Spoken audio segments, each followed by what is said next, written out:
happening, everybody? Oh, look at what the heck was that? Did you guys see that in the chat bar there? Aaron, did you see like there was all kinds of like stuff falling down there? Unless it was just for me. That was pretty wild right there of what I just saw. Hey, super excited to have all you guys. If your camera's not on, hey, do me a favor, turn on your camera. Hey, Paul, super nice to see you. Rafino, hey, it's been a little bit. I'm glad you're here. Cheryl, looking amazing, looking amazing. Man, we got so many of you ready to go here. Matt, Mr. Matt, super excited to have you today. And Owen's managed to get himself sideways, which is impressive. And Rhonda, it's been a minute. Super nice to see you. Hey, we're gonna have a great time together here, and we have a lot of information that we're gonna go through. I do want to share with you. Hey, Steve Brown, what's happening? I want to share with you guys why we decided at Food Dog to do this training. I knew that leading up to the election, and I want to make sure all of you, do you all know how to use the chat bar? Can you go to the chat bar and hit boom? Can you hit boom on it? I want to make sure you know how to use that. And then what I'd like for all of you to do, can you show me you know how to like raise your hand, or like I just put a heart up, or well, maybe don't throw me hearts yet. I didn't earn that yet. But do you know how to like raise your hand and lower your hand? Can you do that, or hit something? All right, Matt Formica's got it dialed in, because what's going to make this extremely effective and beneficial for you is that I'm not just the dancing bear today, that I'm talking with you and not at you, okay? Months and months ago, probably 4 or 5 months ago, I knew, because I knew at the beginning of this year, actually the end of last year, some of you that have been in our world a while, hey, Danielle from Australia, hey, nice to see you. And so people that have been in our world, Eagle, I've been talking about 2024 before 2024. Not because I'm Nostradamus. Maybe I should give myself the title of Mike Jordanis or something, but because I look at trends and patterns and habits and behaviors, and I say to myself, how are people behaving today? And what is that going to do to tomorrow? And you should write that down, everybody. How are people behaving today? And what's that going to do for tomorrow? I also, hey, Mr. Mark Lund, super nice to see you. I also would love for you, as I'm communicating with you and things resonate, you find impact, you find value in that, I would like you to write your note, but I'd like you to go to the chat bar too. And I'd like you to put in the chat bar, because I can only go as fast as you all can go. Otherwise, what's going to happen? Hey, Kim, super nice to see you. I'm going to run over you guys. I'm going to run over you guys. And if I just run over you with information, you're not going to be able to apply it and execute on it. If that's fair, can you type in the chat bar fair? Can you type in fair? So as we were going into the year, I knew that this election's coming, and I knew that we were going to have a state of paralysis. We were going to have a state of frozen. And how many of you are business owners? Can you type in business owner in the chat bar? Can you type in business owner, please? And if you're a business owner, I bet no matter where you're at in the world, you felt a little bit of this pause, paralysis, or you experienced someone else that had it. If that's true, can you type in true in the chat bar? Have you noticed that from anybody? And now we're not talking about the mind like, oh no, I'm so positive and blah, blah, blah shit. We're not talking about that. We're talking about people, the way they buy, the way things are happening changed, and everybody was stuck. And then what happened is we had the election, and then some of you became really, really happy. Maybe a few of you became really, really annoyed, but don't worry about anything because the human race is so intelligent, Mark Lund, that we actually forgot about anything that happened with the election because something greater on the planet than the election happened. The Tyson and Jake Paul fight, right? So just to show you the temperament of the world, we all of a sudden just figured it doesn't matter about the election. It doesn't matter who won. We'll go back to normal and we'll just say to ourselves, who's going to win the fight? And then afterwards, you were probably slightly annoyed like me, and but also excited because you were annoyed. You couldn't believe the who was annoyed. Type in annoyed if you were annoyed. Like, were you just like, what was that? But on the other side, you might have been excited because you got to watch some of the greatest marketing probably of all time. Some of the greatest marketing of all time you were able to watch. So if you did miss it, I'm not saying to go watch the fight because it doesn't really matter. What I'm saying to you is you should look at the marketing because Alan, if you just took 1/16 of the positioning that they did, every company would scale exponentially. That's how strategic. Now, I don't think you should get people and then deliver a really shitty product, but I do believe that the marketing that you showed was definitely value.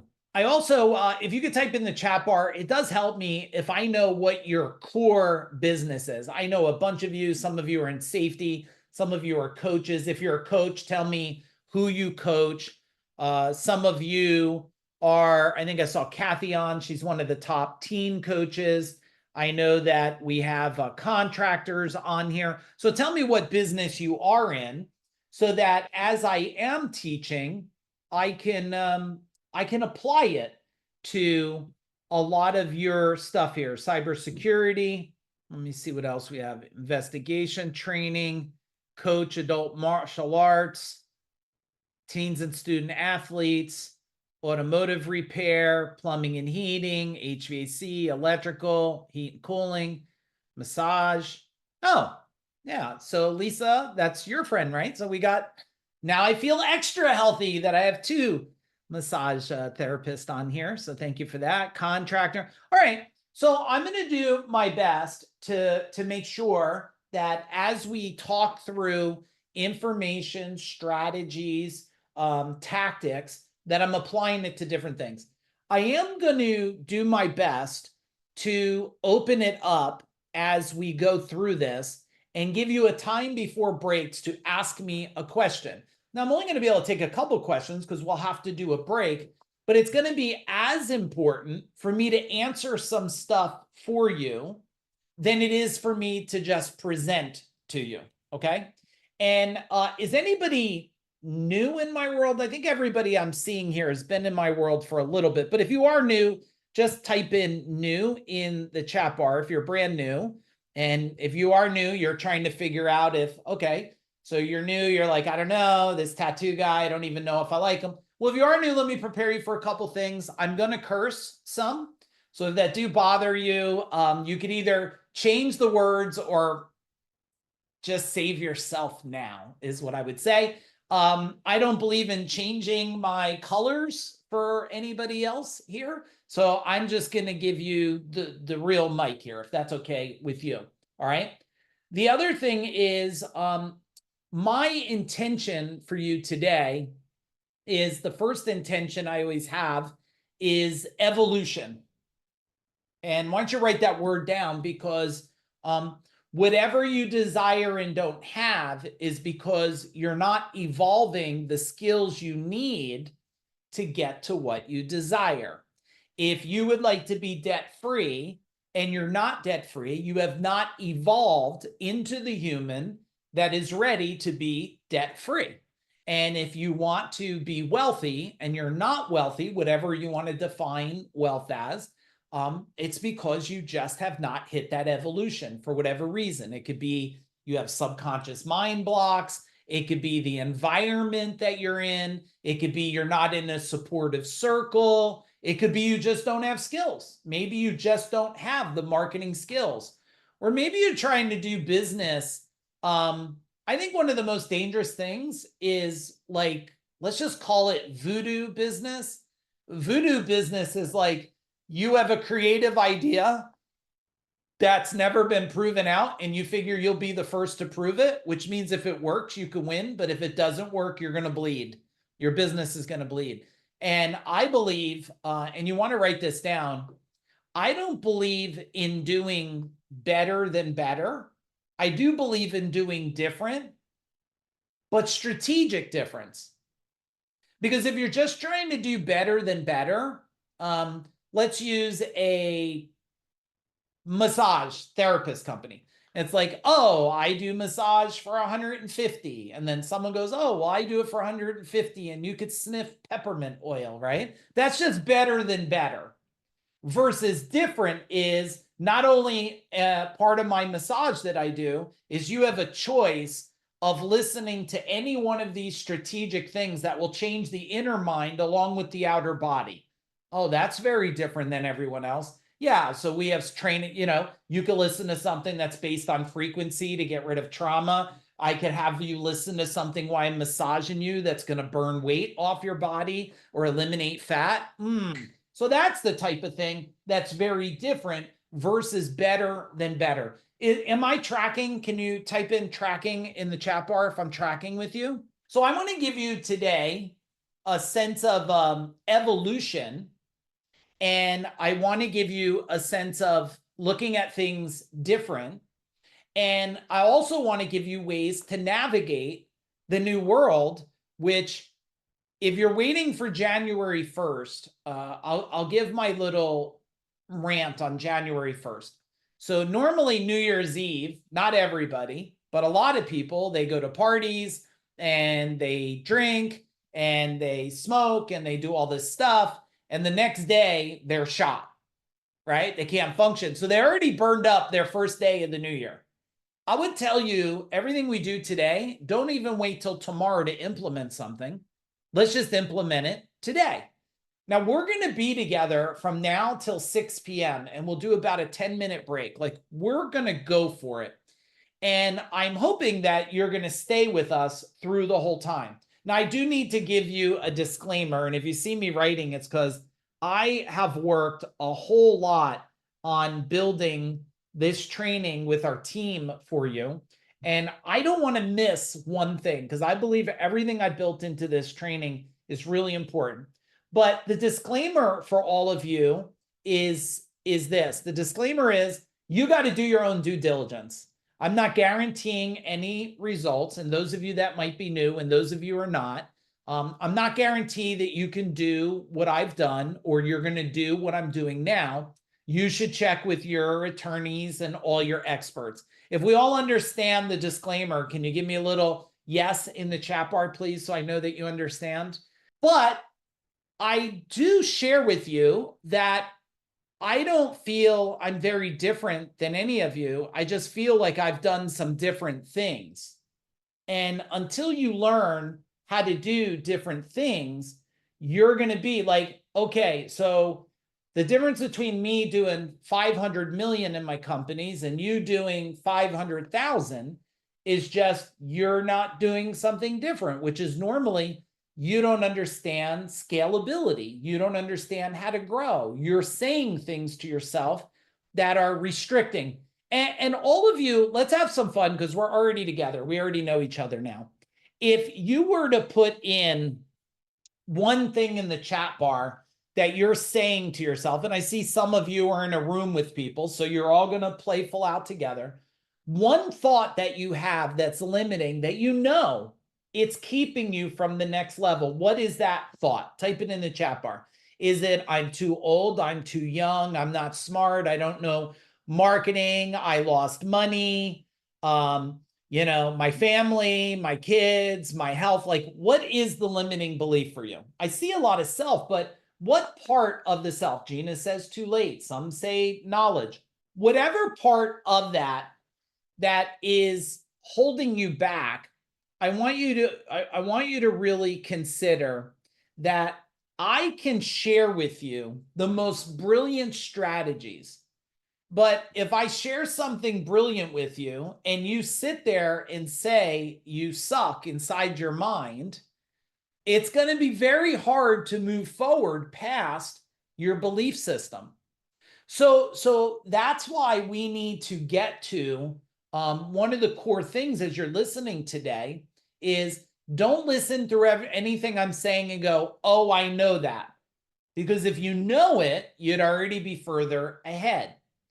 The other thing I want you to challenge is if it says that doesn't work for me. When I was, and you guys know my background, when I built a big service company, which was 32 million tracking for 40 million, and I had 200 employees and 165 trucks on the road, which now looking back, I don't mean to be insulting or rude, like that was cute what I did, but man, it is so much easier to build big things today if you know what to do than then, because like AI is just making it faster. A lot of tools are making it quicker. And then when I started teaching tradespeople, which I've trained over 1,000 business owners plus at an organization I built called CEO Warrior, which I sold in 2020, people used to ask me, I don't understand how that strategy would work in my business. But I want you to understand that the majority of growth that happens if you want to scale, and I'm going to give you, and I wasn't even going to talk about this, so take this as bonus here. The majority of I learned about scaling and winning, and it's really winning, isn't it? Like, I think my guess is most of you want to have, and you'll tell me in the chat bar, you want to have life, business, and wealth by design. Is that correct? You want enough money to say no and yes to anything you desire, right? Like, I think that's what a lot of people want. Like, you want to be able to say, I can pay for a new roof and I don't have to lose sleep. I could buy a new car and I don't worry about bills. And if health problems come up. And so if you want life, business, and wealth by design, I want to give you some things up front and then you can just leave if you want. The rest is all going to be amazing, but these are the core things. One core thing I already gave you, and you should write it down. It's, I must challenge my limiting beliefs. Okay, team, type in number one, limiting beliefs. And guys, I have a whole team on here with you today. I have an amazing team. I got my business partner on here. I got coaches on here, incredible people. You'll know. A team, just say who you are in the chat bar and what you do, please. Okay, so they know. So if they want to talk to you too. And so we got to challenge the limiting beliefs. Number two, you have to shift your identity. You have to shift your identity. If you feel broken, you're going to live broken. Now, I understand that as much as anybody because I've been dealing the last couple of months with some of the most weighted pressure of things that you could imagine. But if I get to be broken, everything else will be broken. So I have to make sure my identity is somebody who can handle tough decisions, tough situations. So you got to have the identity. Number three, you have to know with clarity where the hell you want to go. So raise your hand for me if you would all like more money. Does anybody want more money? Stephanie, more money? Okay, all right. So if you want more money, well, then what happens is you have to be clear how much more money. And most people are afraid to say, I want this much money. They're afraid to say it. I want 20 million in my bank account because you don't even have $20. So you're afraid to say it. But the mind believed is the only mind that can possibly achieve it. The mind that believes it. So you need what we call a target. You need a target. The next thing that you need is you need passion. And passion to me is something that you do all the time, not because you have to, right? And if you tell anybody, if you tell your kids, I have to work, you're not living a passion, you're living a job. You just call yourself an owner, but you should call yourself an employee, because if you use that language, you're just an employee.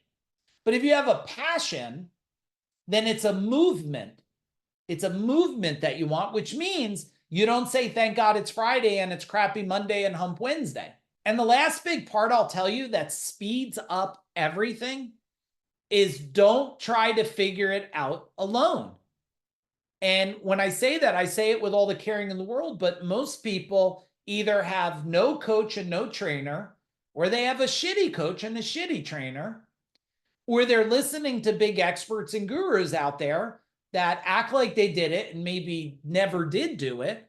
Or, that's one thing I always made a promise is, and you guys know, I'm a pretty big influencer in many fields. I impacted hundreds of thousands of people at this point.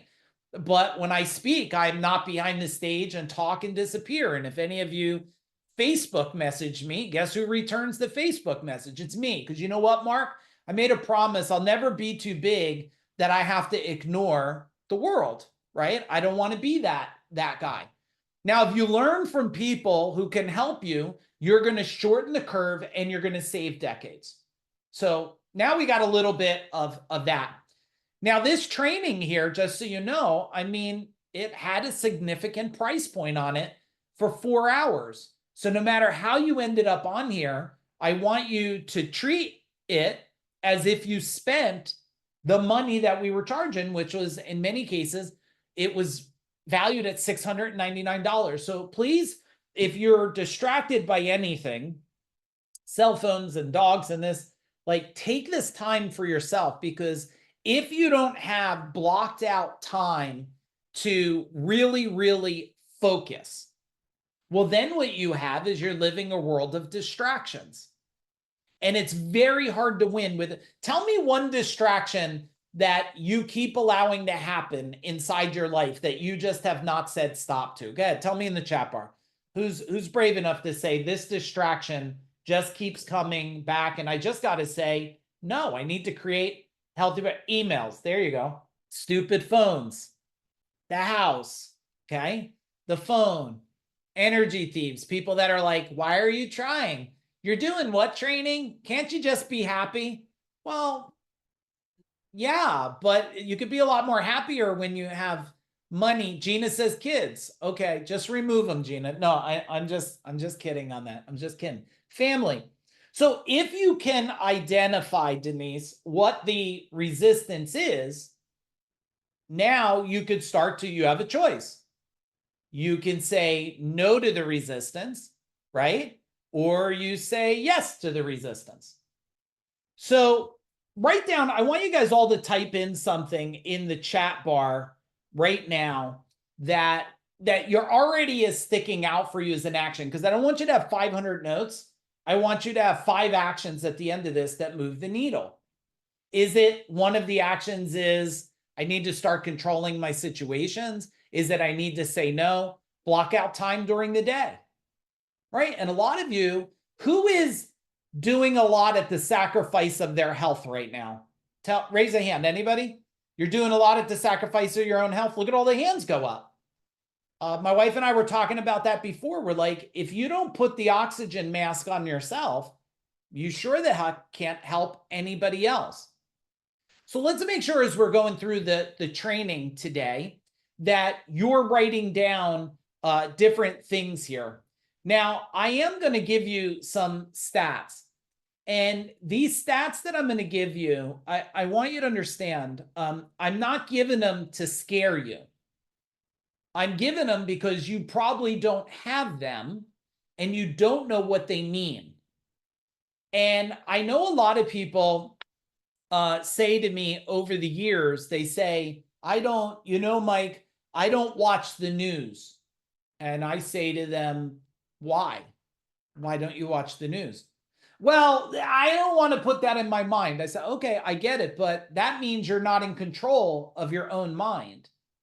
See, if you're in control of your mind, you can process everything the way you choose to process it. If you want to process the news as hell, it will be hell. If you want to process it as heaven, it will be heaven. But I will share with you that when you look at things as only information of awareness, and I want you to write that down, information of awareness. And why I'm spending an extra minute on this is because I want to give you some information of awareness without you processing it as hell, but process it as opportunity to understand.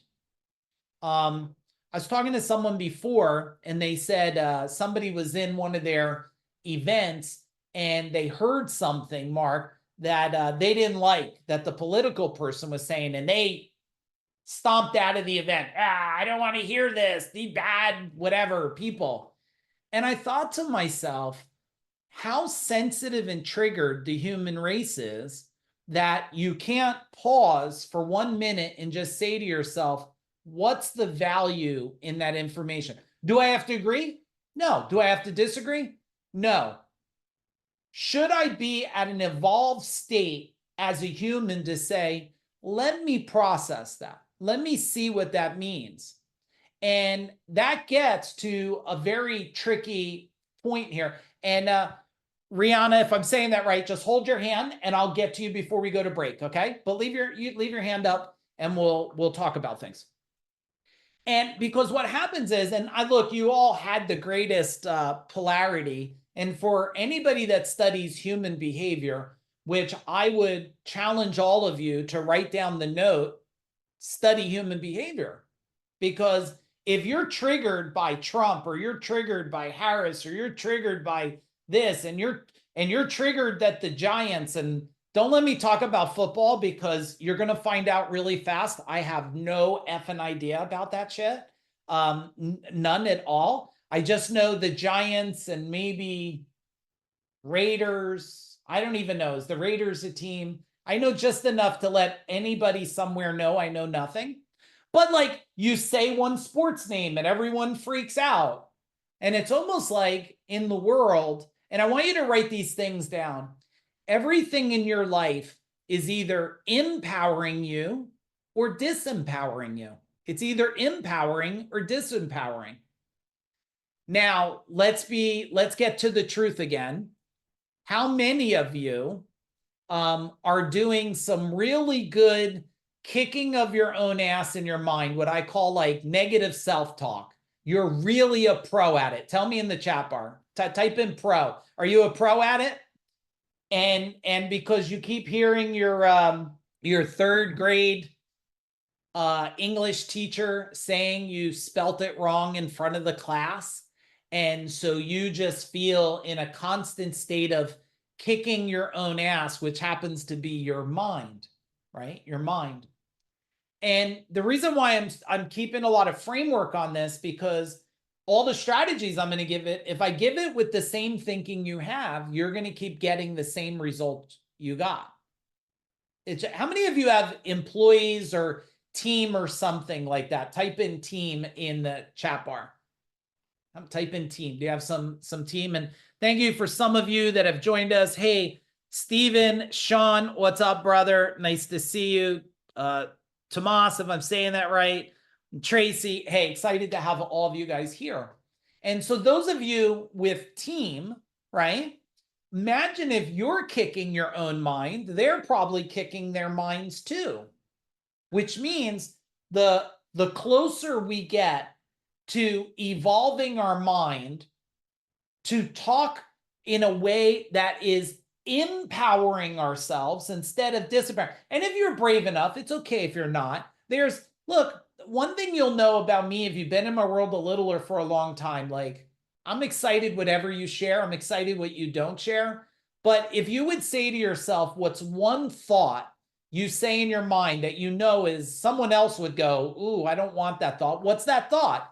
Is it I'm old, I'm ugly, I'm fat, I'm skinny, I have gray hair, I should be further along in my career? What is it? Type it in the chat bar. Yeah, good enough.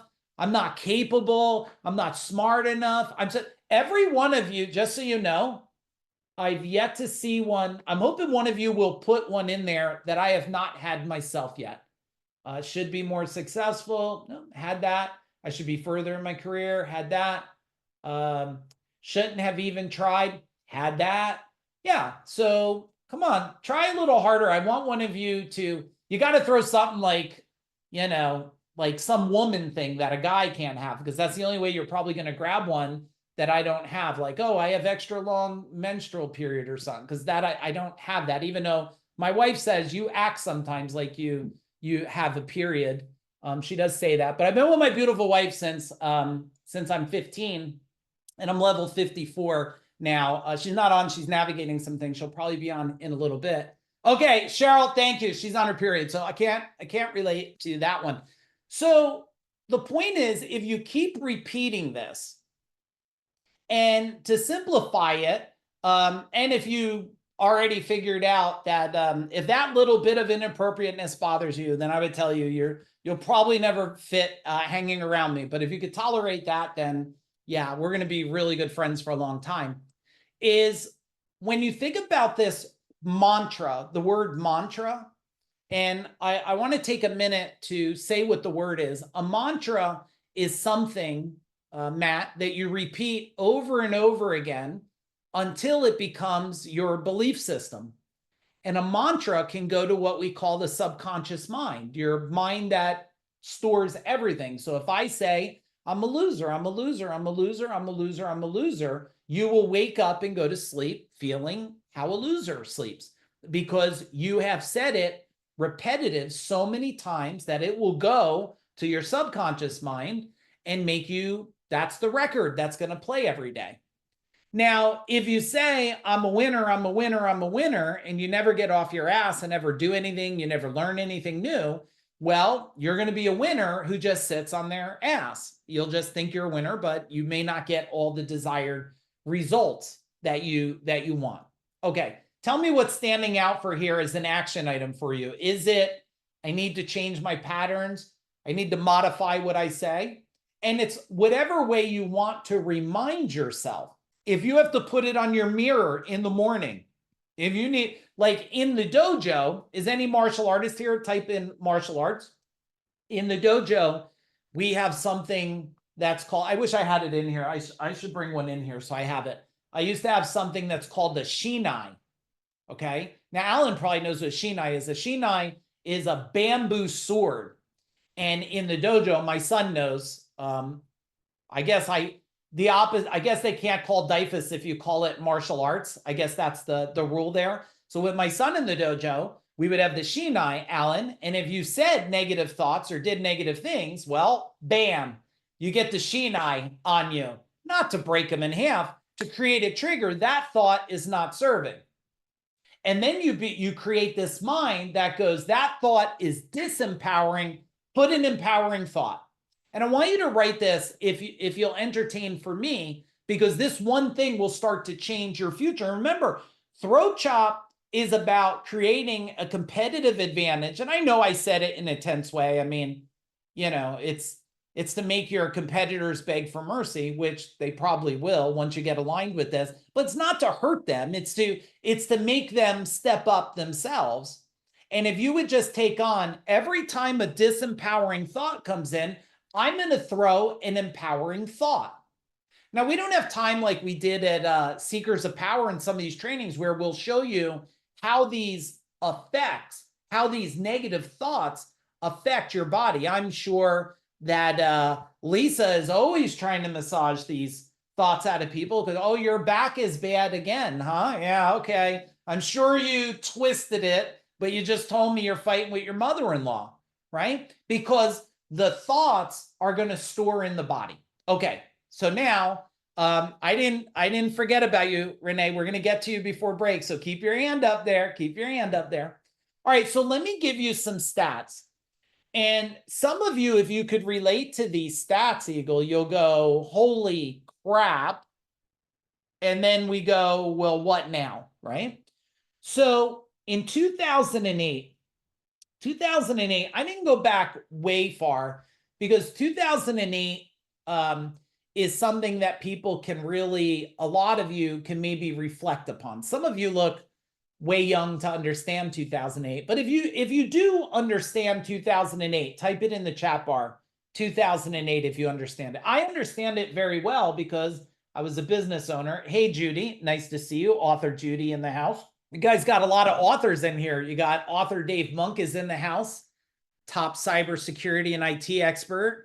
You got author Judy in the house. Nice to see you. Got a lot of great people on here. So 2008, here's what we have.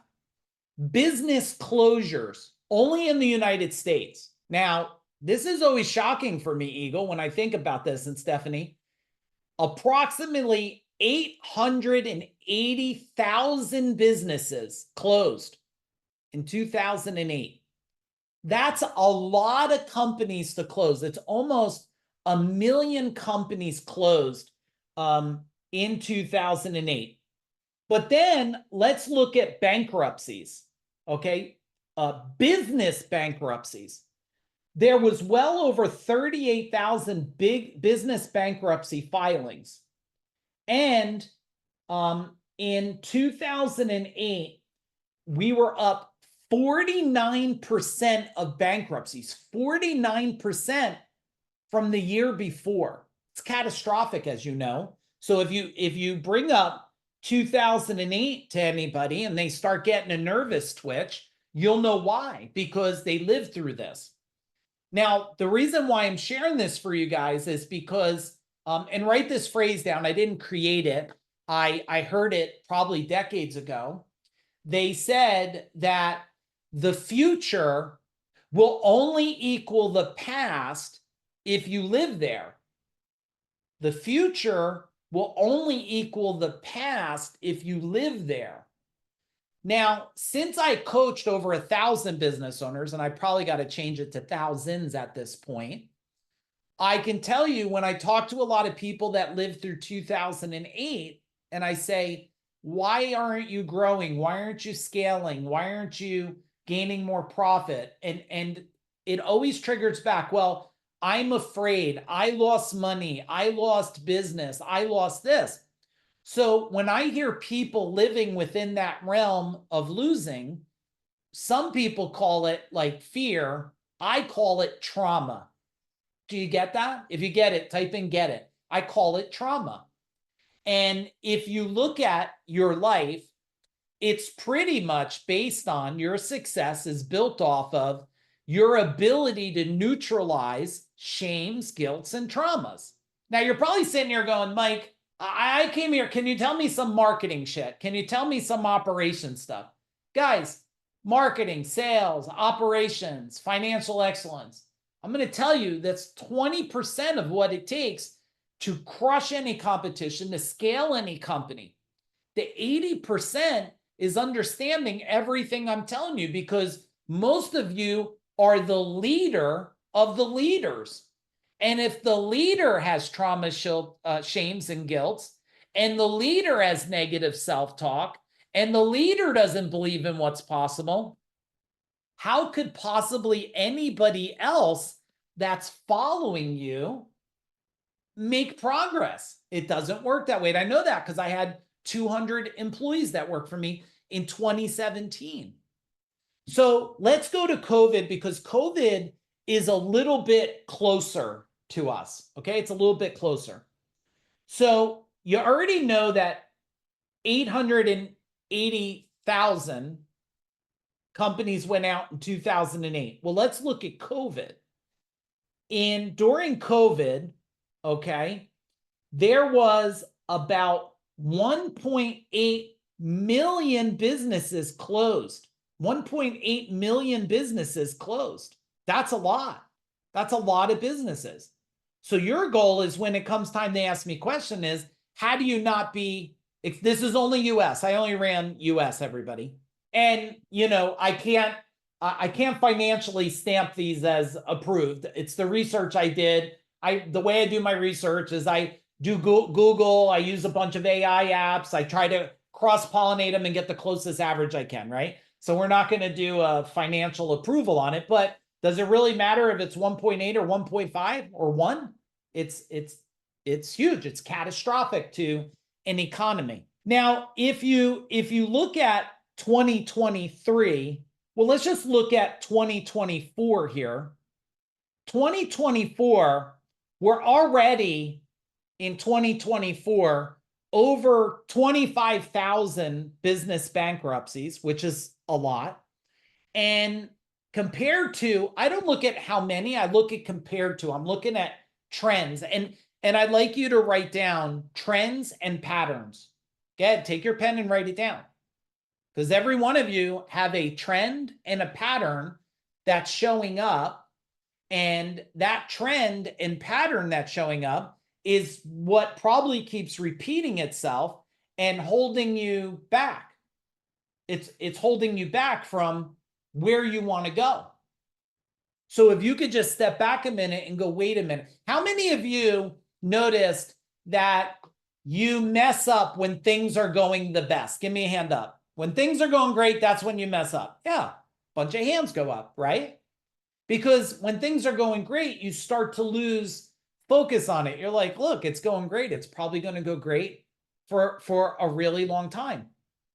So it's a 33.5 increase in 24 before the year before.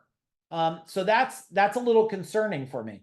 That's definitely a little bit concerning there. So we look at numbers not to scare us. We look at it as awareness.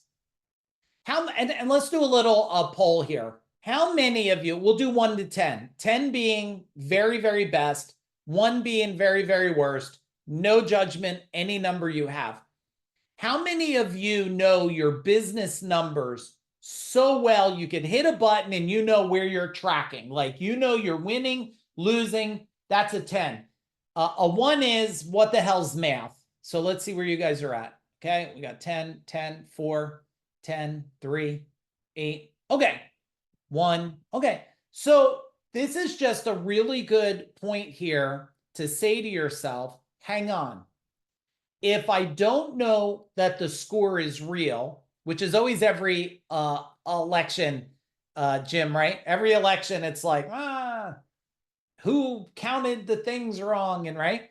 So there's the score is real, and then there's believing the score. And the way to believe the score is know that the damn score is real. So can you guys write down, I must keep score? Now, someone was just asking me this the other day about CFO and a fractional. Does anybody not know what a fractional CFO is or what a CFO is? Put a question mark in the chat bar. Don't feel weird about it at all. I remember one time somebody said the word, they said the word ROI, and I had no damn idea what it is. Okay, so all of you seem to know it. Oh, Stephen, so a fractional CFO, and CFO is Chief Financial Officer. So that's a person that's managing all the numbers at the highest level with strategy in a company. Fractional means they don't work in the company. It's a resource outside the company. Now, a lot of you may not be, Kevin Whalen says, cannot see or hear anyone. Well, we can see your post. So try again. So today we're in a world where you don't need a CFO. You can get a virtual assistant somewhere in the world for probably $5 or $10 an hour that has a damn bachelor's degree in numbers that can tell you every number from your electric bill to your products in your company for next to nothing, for next to nothing, right? And so if you're not keeping score, can you write a note down? 2025, I will keep good score. I will keep good score. Because when you keep good score, you know what you can spend and not spend. Unless you're selling a company, and maybe some people will agree or disagree with me, but unless you're selling a company, it doesn't really matter if you have tons of profit or you're going to use the profit to grow, because you're just going to pay, depending on where you live. Does anybody live in New Jersey? Type in New Jersey. You're just going to pay Uncle Sam a huge percentage of the money. So you might as well use the money for good that's going to move your company forward. But some of you just don't know where to put the money. And type in money if you just don't know where to put it. Is that true? Has that happened for you? Like, it's like, yeah, it's like, man, I got $5,000. Where do I put the $5,000? Do I do SEO? And then all of a sudden you have everybody that you're doing. How many of you ever used an SEO company and they kept convincing you that clicks are amazing and you wanted to throat punch them? Anybody? Type in the chat bar, throat punch. Okay, all right, not just me then. You know, that was a little snafu on our side. We called this training industry throat chop, but you know, Facebook, they'll show all kinds of really bad stuff, but they thought that name was a little too intense, so we had to call it over the top and create some confusion. But some of you, you don't know what to do with that money. And so you put it in a magazine or you put in a digital ad and you pray. We call that marketing prayers. Have any of you type in pray if you've ever done this? It's like, I'm going to give you $2,000 and I'm going to pray something comes out of it. And then it doesn't come. So then you pray that you're not going to choke this person because they took $2,000 and they want to tell you, well, you got all these clicks. You should feel good when you sleep tonight. And you're like, I would have felt a lot better if I got a lot of customers that said yes to buy a product or something. I do want to share with you guys, and I don't want to share it. I want to frame something here. I want to share with you a bunch of trainings we have coming up, but I don't want you to listen just for the trainings because a whole bunch of you already signed up. If you do the training or not, I want you to write it as an action item that you have to do it in your business. Is that fair? Can you type in fair? So I want to be clear about me. After doing 500 million in business, I mean, I do want to work hard to get you to do trainings that I know will change your life. But if you don't want to do them, it's okay too. Let me just tell you what you need to have in place. And then I'll give you a way if you want to sign up for something. And then I'm going to go into, we'll take a break and we'll go to strategies. And I have a special gift for anybody that makes it all the way to the finish line here. I have a special gift that I'm going to give you, and I'm going to show you the gift so you don't think it's like a pack of bubble gum or something. I'm going to show you the gift. So here's what we have in trainings, and I'll tell you why we have them. The first one we have, and I'll tell you the percentage sold out too. It's called Author Power. And if any of you are coming to Author Power, can you just type in Author Power in the chat bar? Team, put the date. It's January 10th to 12th. How many of you know, because this is going to be an action item for you, know that if you had a book and you were considered an author, you would make a lot more money and have a competitive advantage? Type in boom in the chat bar. If you don't know that, well, let me explain it to you.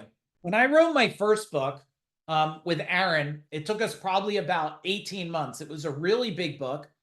And it was a game changer in the service industry. Some of you, I bet you read it. You'll tell me in the chat bar. It was called Secrets of Business Mastery. And I would still put that book up against, a decade later, against any guru's book out there today. And if you don't have it and you're in a, probably, I would say any business, it will help. Secrets of Business Mastery. Now, that book not only created a competitive advantage, it put me on stages, it got me on TV, it got me on radio. Here's what I've learned now, a decade later. And I want to give you what nobody told me, because I wish they told me a decade ago. One book written properly is worth more than 1,000 Facebook posts. It's worth more than 500 blogs. It's worth more than probably 40 videos. You know why? Because the book is a superpower, and if it's presented strategically, makes you an authority. And most of you, including even me, and I'm going strong for decades now, always want to up-level their authority. And I'm 28 books now. So even if you don't want to attend the training, it's in person, it's for 25 people. And the goal is we do some pre-work. You spend 3 days in a private house. Some of you were at the Seaside House. So if you were at this Seaside House, type in house and say what the house is like. It's right over here. It's the same house. It's right by the bay. And in 3 days, we're going to build every part of that book, the chapters, that you're going to write. This is not a present for 3 days. This is what we're doing. And me, Aaron, and our team's going to walk around. And at the end of 3 days, we want you to have a book that builds authority for you. Now, you don't have to come to the training, even though I would tell you, stop spending money on big TVs and big cars. And people are wasting, there's the house in the chat bar. Thank you, team. They're wasting so much money on things that are not moving the needle, instead of being able to go to the TV station and say, I just wrote this book, and the radio station, and post online and have a super magnet. So if you'd like to come to that, I'll tell you how to do that in a minute. I have a form. You could click what you want to come to. We'll have a conversation. Everything's by application. And some of you probably see that online, and you're probably wondering, like, Mike, why don't you just tell people the price? It's not about the price. I don't care if people have a credit card. I care about who I'm going to spend 3 days with. And Kathy knows that. Jason, anybody that's spent time with us knows. Lisa knows that. I want to spend days with people I like to hang around with, and I got to make sure your intentions are right. If your intentions are to hurt people and the only thing you care about is trying to take fancy pictures of yourself in front of a plane you don't own, I'm just not interested in that. It's not where I'm at in life. So that's author power. The next one is marketing power. And if you're coming to marketing power, type in marketing. It's 3 days. It's January 28th to the 30th. Now, if you don't consider yourself a world-class marketer, I will just share with you that, and Aaron, I don't know if you could grab the 10 audits and dump it right in the chat bar. We're going to go in 3 days over 10 audits. And can you type in value? Are you getting value? Because I'm not presenting you a training. I'm presenting you what the hell you got to do anyway. It's part of the training here. That the way I built it is so you know what to do. Don't come to me, but you got to do it with somebody. But I feel if you want to shortcut it and eliminate pain and suffering, we're going to show you how to do it.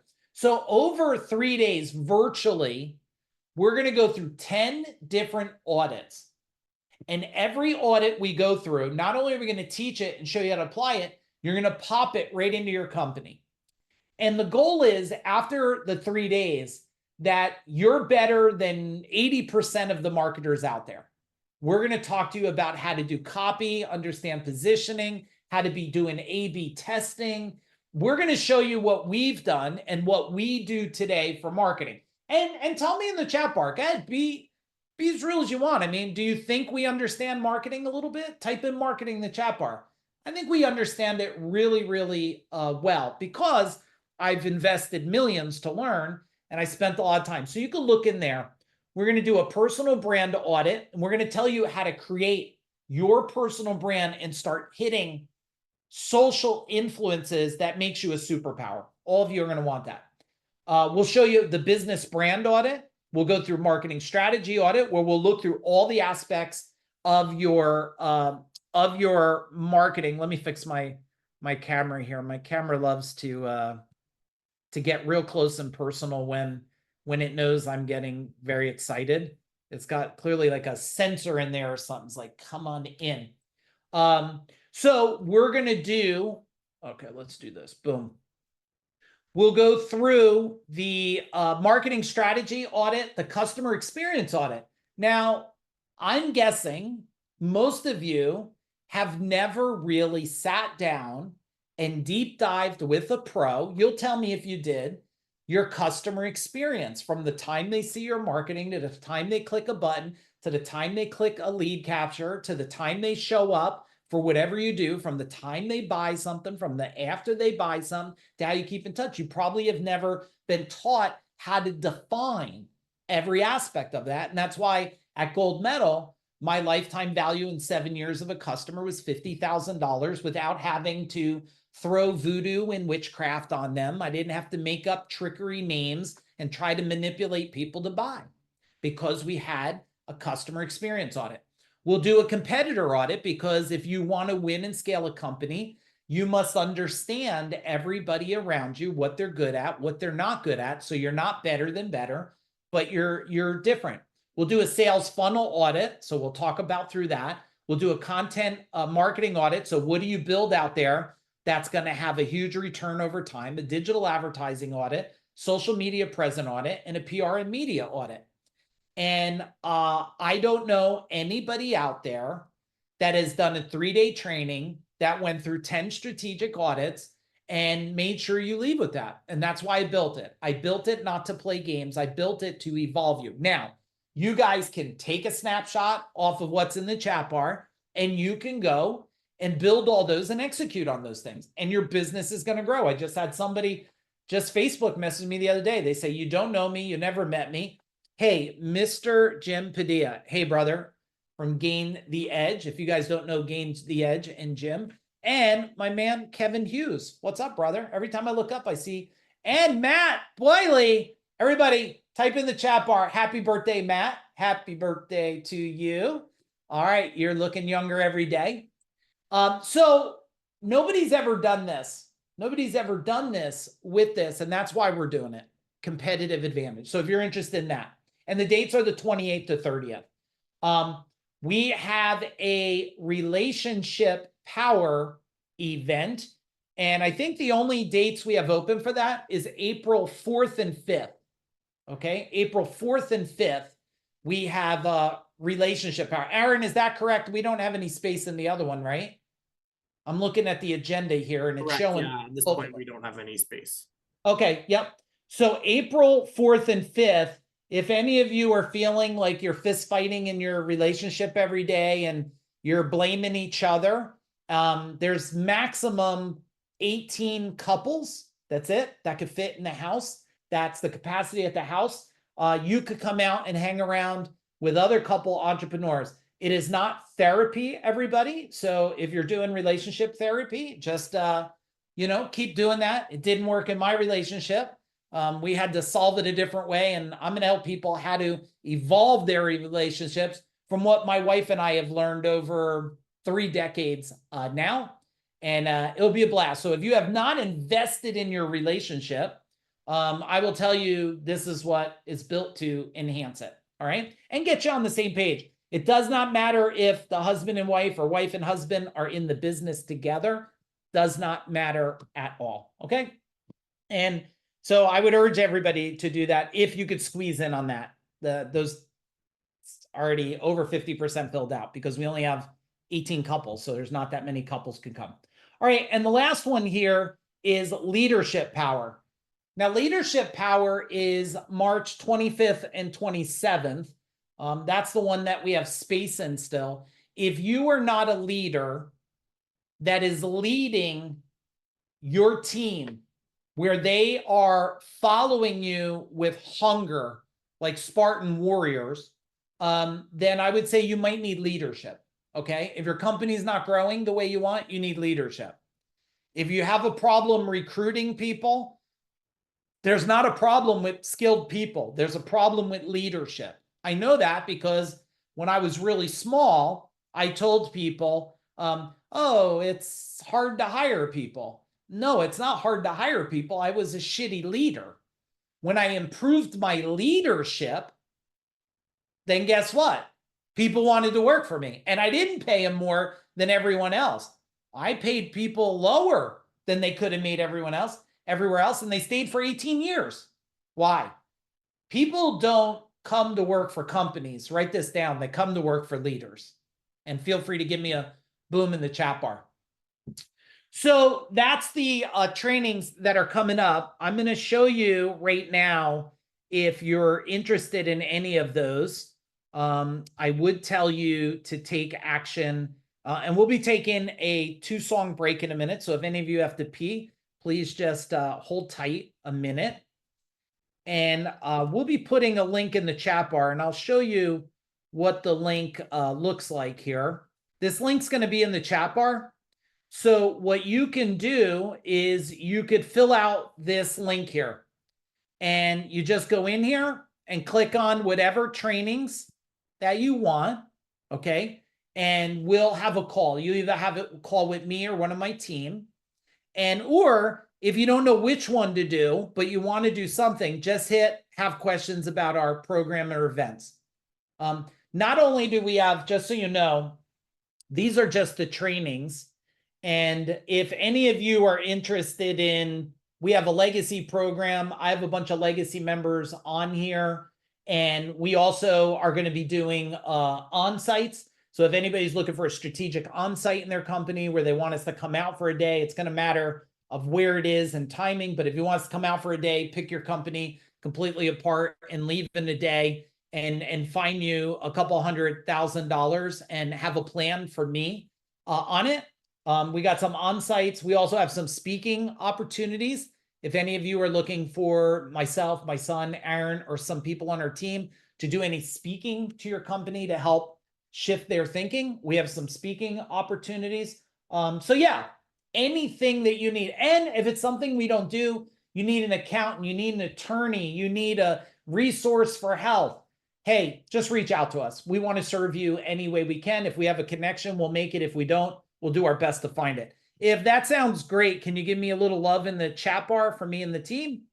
Can I have a bit of love? All right, before we go to break, Rihanna, you put your hand down. Why did you was it like you were in school and you're like, come on, teacher, like get a grip. Can you pick me already? Okay, unmute yourself. And what do you got for me here? Can you hear me now? Oh, I can hear you now. I unmuted myself because I wanted you to feel bad because you said you wanted to have a conversation with us. And then you put me on hold for like an hour. Yeah. I was just challenging you. And So I was what like, is your well, if question I then? just put my hand down, maybe he'll be like, wow, I should have called on her sooner. You're giving me a lot of credit to think that I'm emotionally driven that way, but I love you either way. So what do you got for me? Well, here's the thing. I have a terrible memory, so I had to write it down because it really had to do with what you were talking about at that time. Do Yeah. you want to switch the? Yeah, turn yours off, maybe. Can you turn your? Hang on. Okay, sorry. Me and Lisa are sitting next to each other and we could only do one speaker at a time and we were doing hers. So then when I was talking through the thing, it was doing weird feedback. Anyway, Got it. all I wanted to say was I don't watch the news, not because it triggers me, but because I feel like there's a lot of things I can change in this world and that's not it. And I'd rather focus my energy elsewhere. That's all. Okay. That was that's really it good. because you said we were having a conversation. So That's I thought we were having a absolutely good. conversation. And how many times have you said to yourself you don't remember things over the last couple of years? Oh, I'm trying to stop doing that because, you know, Perfect. what you tell yourself is true. But I did write it down just in case. Yes. I don't know. And you But- remembered that. And, So and you I do, remembered that I wrote it down. so you do remember things. So you I could do stop, remember things. you could stop telling people that now, right? Yes. And then you don't carry that identity any longer. I remember all the things. Boom. Everybody, let's give her a fist pump. 3, 2, 1. Boom. Thank you for raising your hand. Okay, everybody, here's what we are going to do now. It's 3:03. I'm going to play 2 songs. I don't know what 2 songs there are yet. After the 2 songs, we dig right back in. In the meantime, before the songs are playing, or if you don't need a break, the link for the form is there. Feel free to go out, click the things that you want to attend or have questions on, and we'll address it. Otherwise, here comes your first song. All right, looks like most people are back. So if you're back and ready, type in the chat bar, I'm ready. Type in the chat bar, I'm ready. So I know that you're ready and engaged. All right, there we go. Let me show you real fast this here. This is what I'm giving all of you at the end of this training. As long as you stay to the end, I'm giving you this right here. So this is called the Profit Power Playbook, $199. And at the end of the training, I'm going to give you a code and it's going to cost you exactly zero. And this will have all kinds of profit strategies that we apply in our own businesses. It is a kick-ass product here. So if you're excited about that, type in excited in the chat bar. My team will make sure that I don't forget to give you the code. And I tested the code last night and it takes it from $199 to 0 for you. So there's your gift if you're willing to stay strong through the whole training, Okay. The next thing is I have just a fun little video to shift your minds here. I was looking for a video that would tell us, you're going to find it really funny, but that would tell us how people are today. And I don't know if you ever watched this video, but it's really great because it has a lot about sales. It has a lot about people. So sit back a minute and let's watch this video. And even though it's a fun video, I do want you to tell me in the chat bar, either during or at the end of the video, what did you learn? Okay. All right, here we go. And give me a thumbs up when you could hear it playing.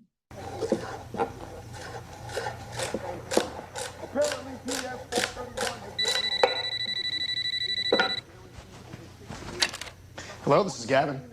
Hi, Gavin. My name is Colin Valenti. I'm calling from Master Travel Incorporated. I'll tell you about an exciting limited time offer exclusive Las Vegas getaway. I have a few moments of your time to tell you about this new package. You know what? I would love to, but I just don't have the time. Hello? Hello?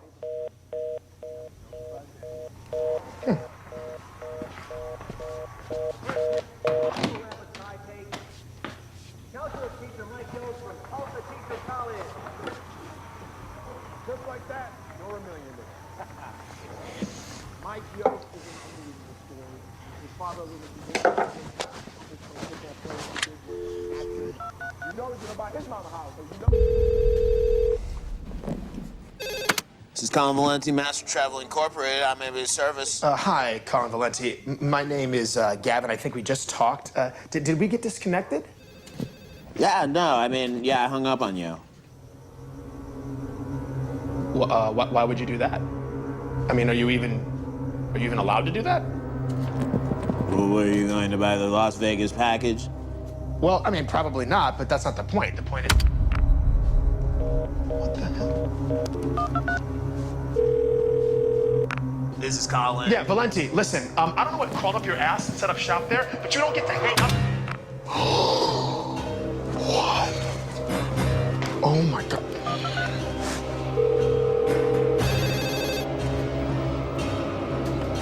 What the f do you want? What is your deal, huh? You don't want the Vegas package, so I don't want to talk. I did us a favor, wasting our time. Stop, don't you dare hang up that phone, okay? Why shouldn't I? Why should...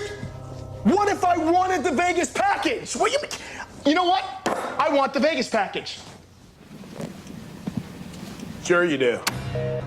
What? You mother... Oh my God, you son of a bitch!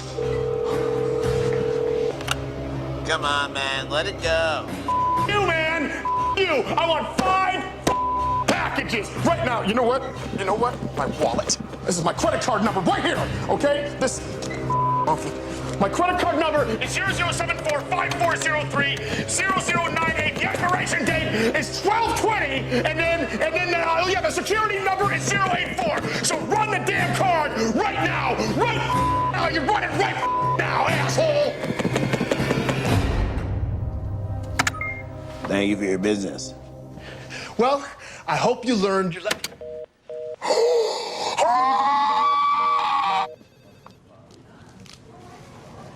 These new call scripts are really great. Yeah, I know, right? What the do you want, Kathy?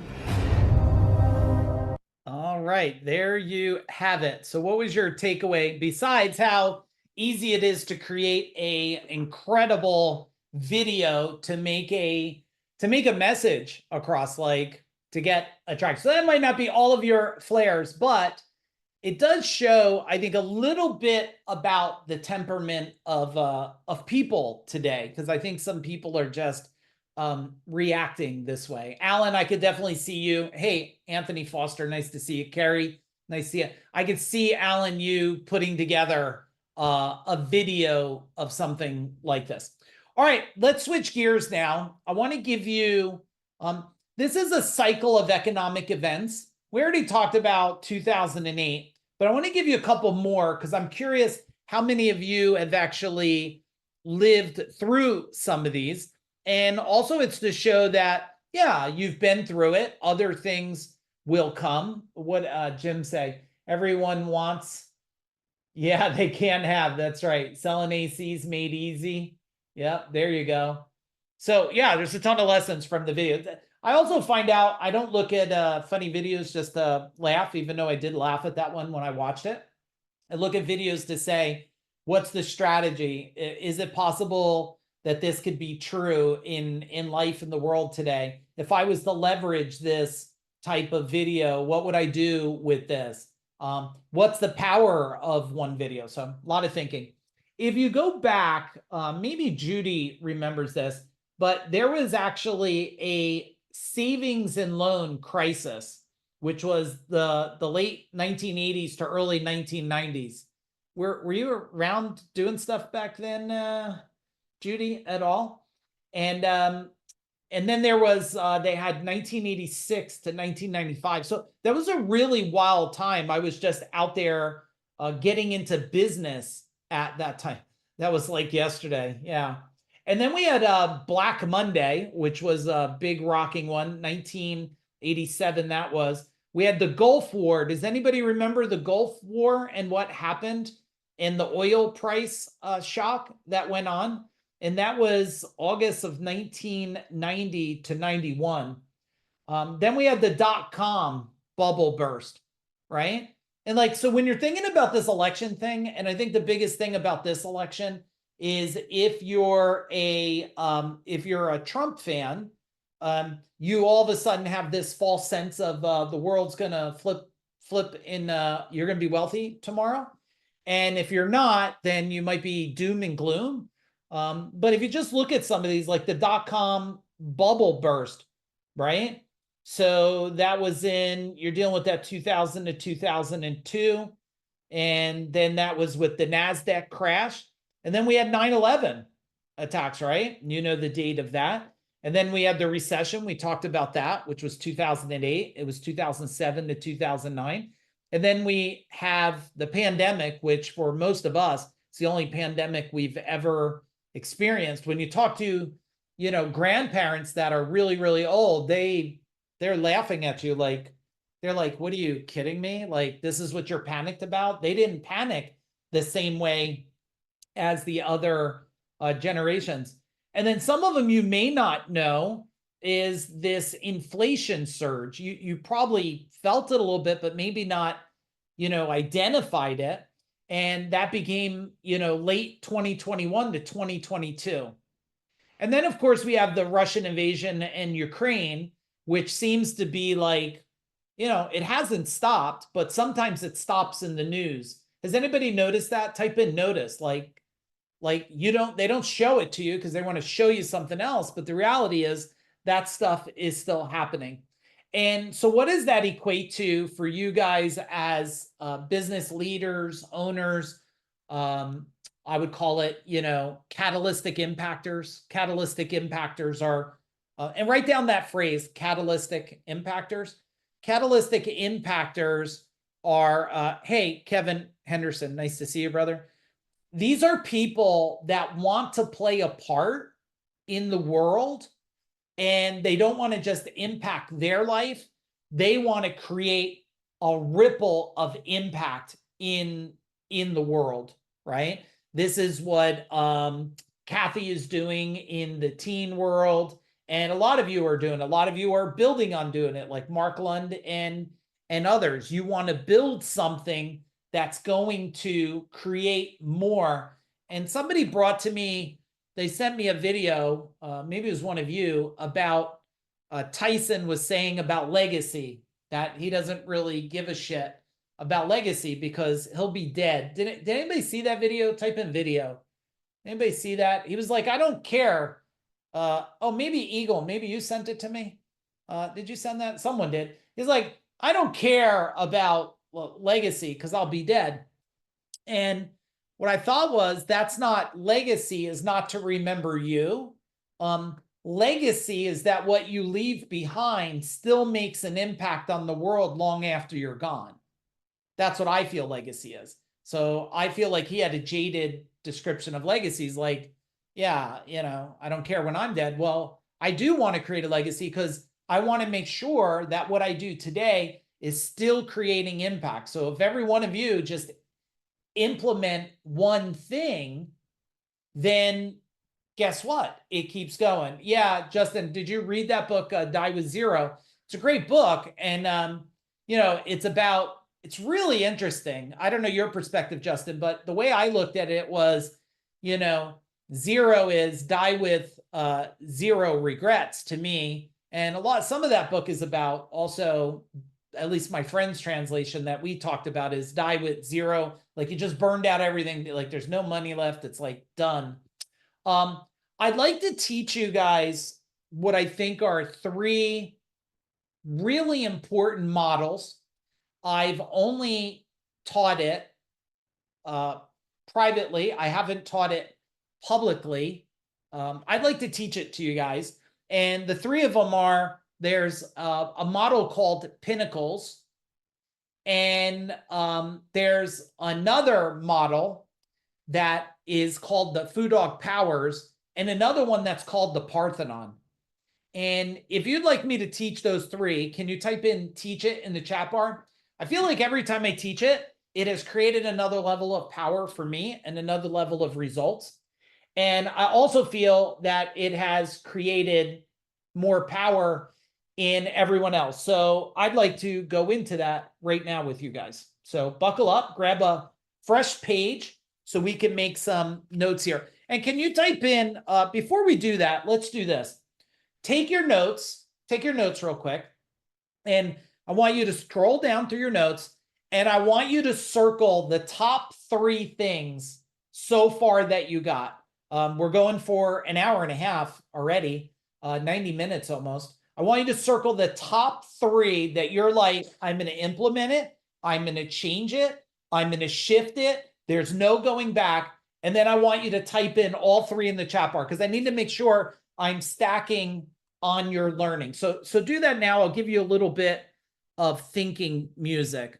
This will also give me a pulse on exactly where you guys are right now on things. So go ahead, circle 3 things, then type it right in the chat bar. You guys are doing great. Make sure everybody gets 3 items in the chat bar. You're knocking it out of the park. All right, everybody. Great job there. You guys are playing full out. I'm super proud of you for showing up and doing the work because a lot of people are not doing the work and they're not getting the results.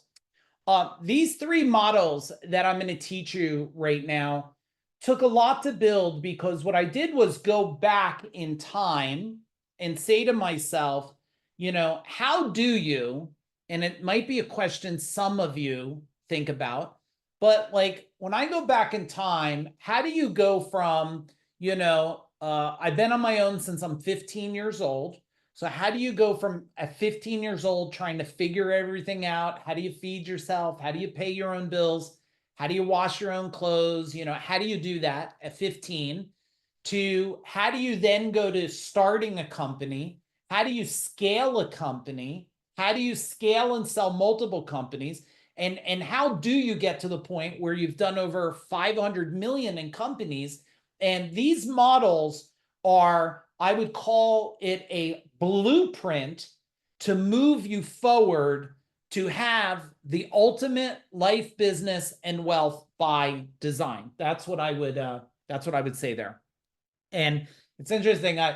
Just so you guys know, I'm wearing these blue blocker glasses because lately the whole I don't know, the whole thing on the screen is seems to be bothering my eyes a little bit lately. So or you could just say to yourself, Mike, you're wearing those to look cool, and I'm good with that too. So let's start drawing a little bit. Grab a fresh sheet of paper. When I think about what people want, I feel that people want to climb, at least it feels like this, right? It feels like there's this journey of mountains. And when I tried to just focus, on climbing the business mountain, I don't know about you, but when I climbed only the business mountain, it seemed like there was other things that sacrificed.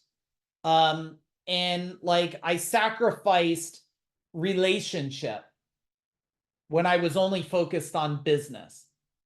And then, and maybe can you relate to this at all? Have any of you scaled your business and your relationship suffered a little bit? Or it could just be me. I get that. And then you go to build wealth.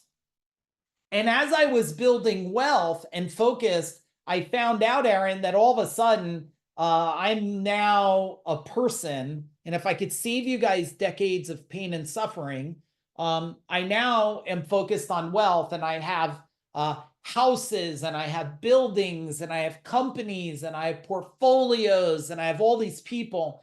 And I have so much complexity in my life that now the business suffers because I'm focused on this wealth. And then when wealth and business suffers, you find out that your life is, you wake up one day and you say, like, what the hell did I miss? Did any of you ever do this? Like, did you ever wake up and go like, what happened? How did I get here? Is it just me? Or you can type in the chat bar, it's just you, Mike. I'm okay. You poke at me. I won't feel bad, because I felt that way plenty of times. Like, it's got to be just me in the morning. You get up and you say, like, is this what everything is? Right? Am I just gonna get up again? And what I figured out is that there's these wheels, and the first wheel is this life wheel. And I don't have time on this training because there's a lot of other stuff I want to go through, but there is 10 pieces. So if you look at a hub in the middle here, you know, there's going to be 10 different spokes of this life wheel. And if one of the spokes come off, I don't know about you, I was a BMX rider. Anybody else? I rode a Hutch Trickster with pegs on the back, and you know, I used to surf it. Today I wouldn't think about doing that, surfing it down, you know, roads that if you fell, you were definitely dead. But if one of them spokes were bad, man, like if you tried surfing that thing, you were going to get hurt. So there's a life wheel, and there's 10 solid spokes of this thing. And the bigger the tread on the wheel of life, the more the wheel can start climbing. Now, I already shared at the beginning 90 minutes ago, if you look at one of these parts of the life wheel, right, we have our mind. And if our mind is off, and our mind is constantly bashing us with disempowering beliefs of what we don't have, what we can't get, and everyone else is lucky, and if I only won the lottery, I don't play the lottery, I don't gamble. I put myself as I am a self-creating economy. And if I learn a lot, I'll create a better economy. And if I don't learn a lot, I'll create a shittier economy. But the economy, if I base my results of the economy based on what the government wants to give me, well, then I am going to have to settle for their economy. I don't complain about the cost of eggs and the cost of gas, because that's a slave to the public economy. I create my own economy, and I learned that the more optimized I am as a human. Now, I don't expect you to be like me, because some of this stuff, I get it. It's hard. I mean, I'm an Italian guy that eats no bread. Like, what the fuck, right? Like, I mean, I was brought up on Italian bread. Me and my wife used to put cheese on that. But I want to be optimized to get to where I want. So I don't eat gluten for 18 years. I don't drink caffeine. I don't wake up and go, I can't function without a coffee, because I don't want to be a slave to anything. And if you could write down a note, write this down and ponder this over the next couple of days. Ask yourself a question through the holidays. What are you feeling you're a slave to? And the next question is, how do you kill the slave master? Because if you feel you're a slave, there's a master. The goal is, how do you remove the master? So what did I do? I remove caffeine. Now, I was never a coffee drinker. I was a caffeine tea drinker, but I don't do that 18 years. No caffeine. Never did drugs my entire life. Never drank alcohol my entire life. And I'm not saying it to brag to you. I'm saying we live in a world of the more optimized your life is, the thicker the tread, the more you can move up this business, head towards this business. We call this model the pinnacles. We call this model the pinnacles here, the Food Dog pinnacles. And the Food Dog pinnacles are, if we go here, there's another wheel. And when this wheel here is dialed in, which also has 10 pies of the wheel, and we connect that tread to this tread, we now start to create a tank. We get bulletproof. We get strong. We get the ability to start climbing up towards that wealth. So if you look at this, it's intuitive probably for you to say, wait a second, I'm probably not getting to the business level I want because my life is not at the level it needs to be. When you get your life level to the end, if you're carrying shames and traumas and guilts, it's hard to optimize yourself because you keep saying, this is what happened to me. This is what happened to me. You don't understand, Mike. I was bullied. I was taken advantage of. I was abused. Yeah, I get it. Everybody has a story, and I'm not making light of your story. I'm just saying, if you optimize the life wheel, you'll then optimize the business wheel. You go up the mount, and then there's another wheel in the pinnacle. And this wheel here, this one here, is the wealth wheel. Now, when you get the life wheel and the wealth wheel, I mean the life and the business wheel, and the wealth wheel starts going, holy mackerel.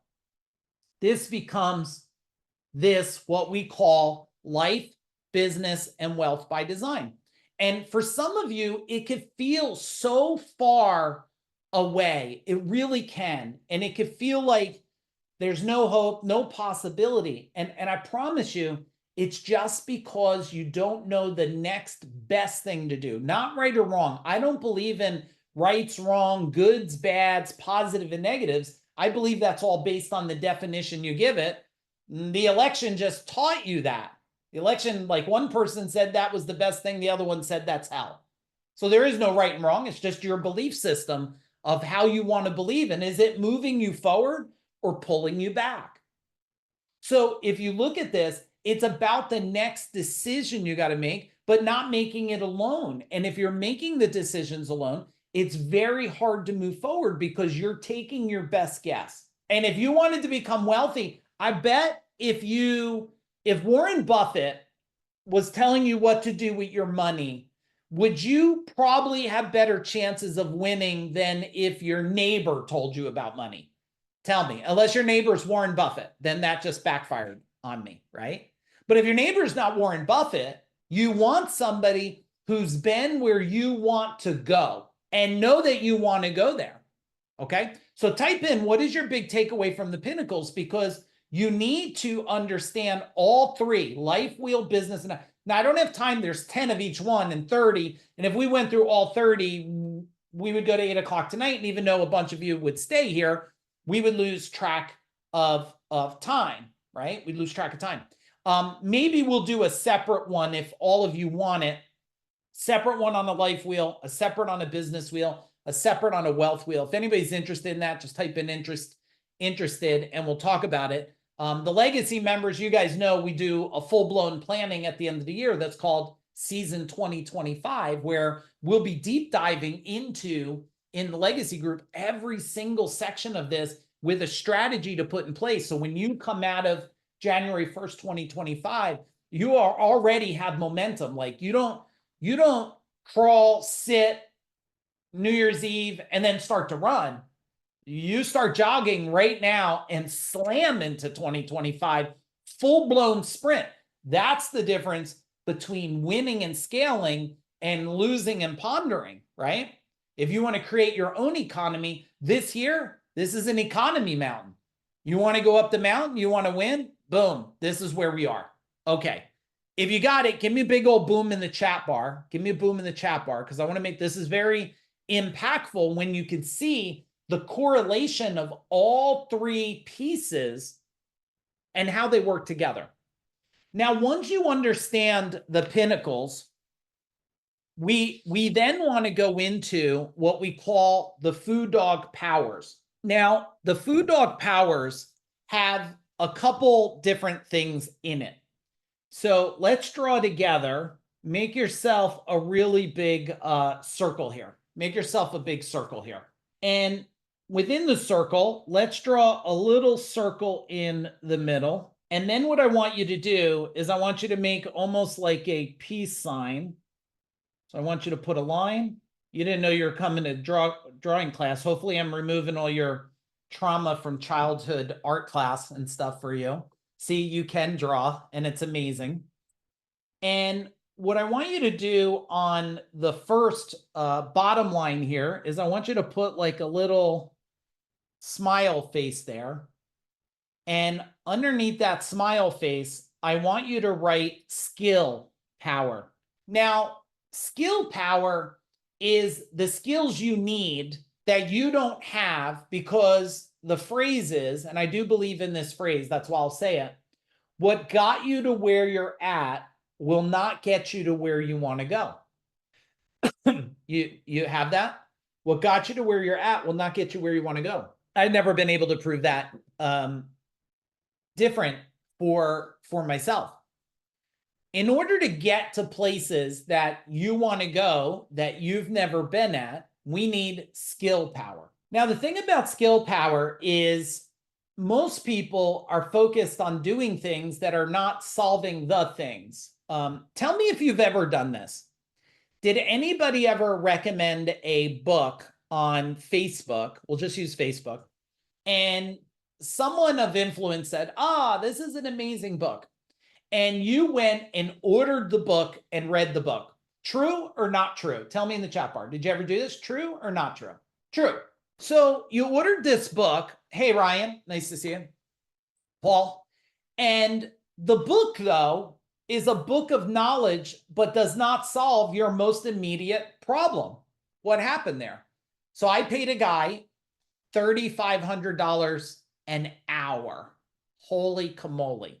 This was huge back then, probably 18 years ago. When this guy said $3,500 an hour, we'll meet, I think it was every other week I swallowed twice. Did you type in, did you ever swallow twice? Like, holy camole.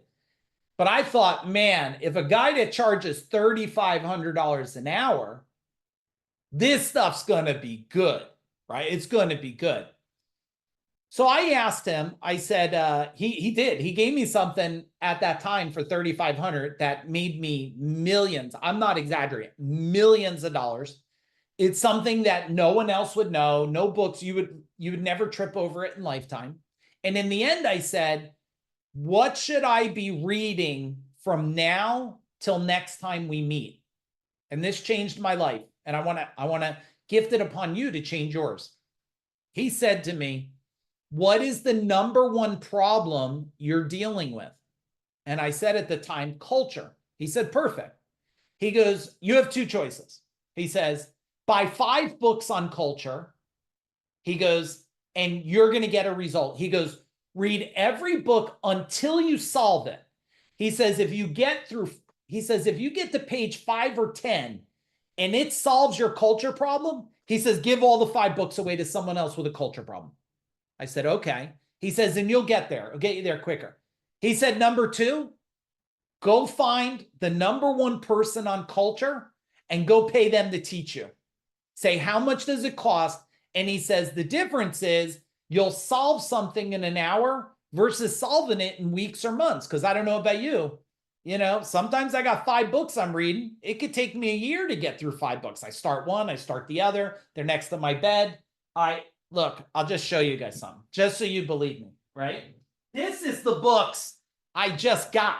That's the books I just got the last week. So clearly I have a book problem. So don't judge me by, now that's only there. There's another 10 right there. So clearly I have an addiction to books, but really what I do is I have an addiction to wisdom. I I have an addiction. I did, Kathy. I probably got rid of 1,000 books, and I now have 250 back in my house again. So clearly they call that addiction to wisdom. But back to the solving the thing. He says, look, you could get books and it will move you forward. You could hire a person and it will save decades for you. So that's what skill power is. Now, skill power, just so you know, it's broken into 3 areas. The first area, I'll change color for you guys, is this area. And this is training. So right, training. Training is what you're doing right now. We're training together. I'm giving you training. I'm giving you insight. I'm giving you wisdom. I'm giving you knowledge. And I'm not giving you something you don't need. I'm giving you something everybody I feel needs to hear right now. I feel everybody needs to hear this information today. I do. I believe every business owner needs to know it. So you got to have a sense of training, but training alone's not enough. You also need, draw another line, you need coaching. And you need coaching by someone that understands all the paradigms of life, business, and wealth. Because if you could have the best coach in the world, but if he's way overweight and can't breathe and eats like crap, there's going to be a consequence to being surrounded around that person. I know that. I had a coach that was really smart and ate really bad. So I learned a lot and started to kill my own health.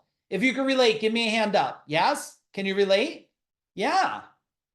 So you need to be coached by someone that is, I would say, organically aligned with where you want to go and how you want to get there.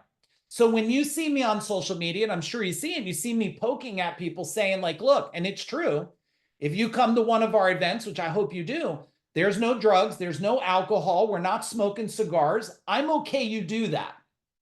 I'm not okay it's done around me. I don't want to breathe it. I don't want to be near it because I understand the vibration of behaviors. And you might want to write that down. There's a vibrational harmonic effect of being around people that live at a balance of the realm of what I would call healthiest or healthier versus not. Same thing. You get around the vibration of a whole lot of people that are driven by just abusing people, taking advantage of people. You could be as pure and religious clean as you want. It's going to rub off vibrationally. And by the time it's vibrationally, subconsciously, you don't even know it happened. Some of them are programming you for it. The last part down here is managing. Managing is you need someone that can help you keep on track. Like, are you moving forward or moving back? Like, where are you? But managing is an interesting thing. And I want you to write a phrase down. You want people to be responsible to you, not for you.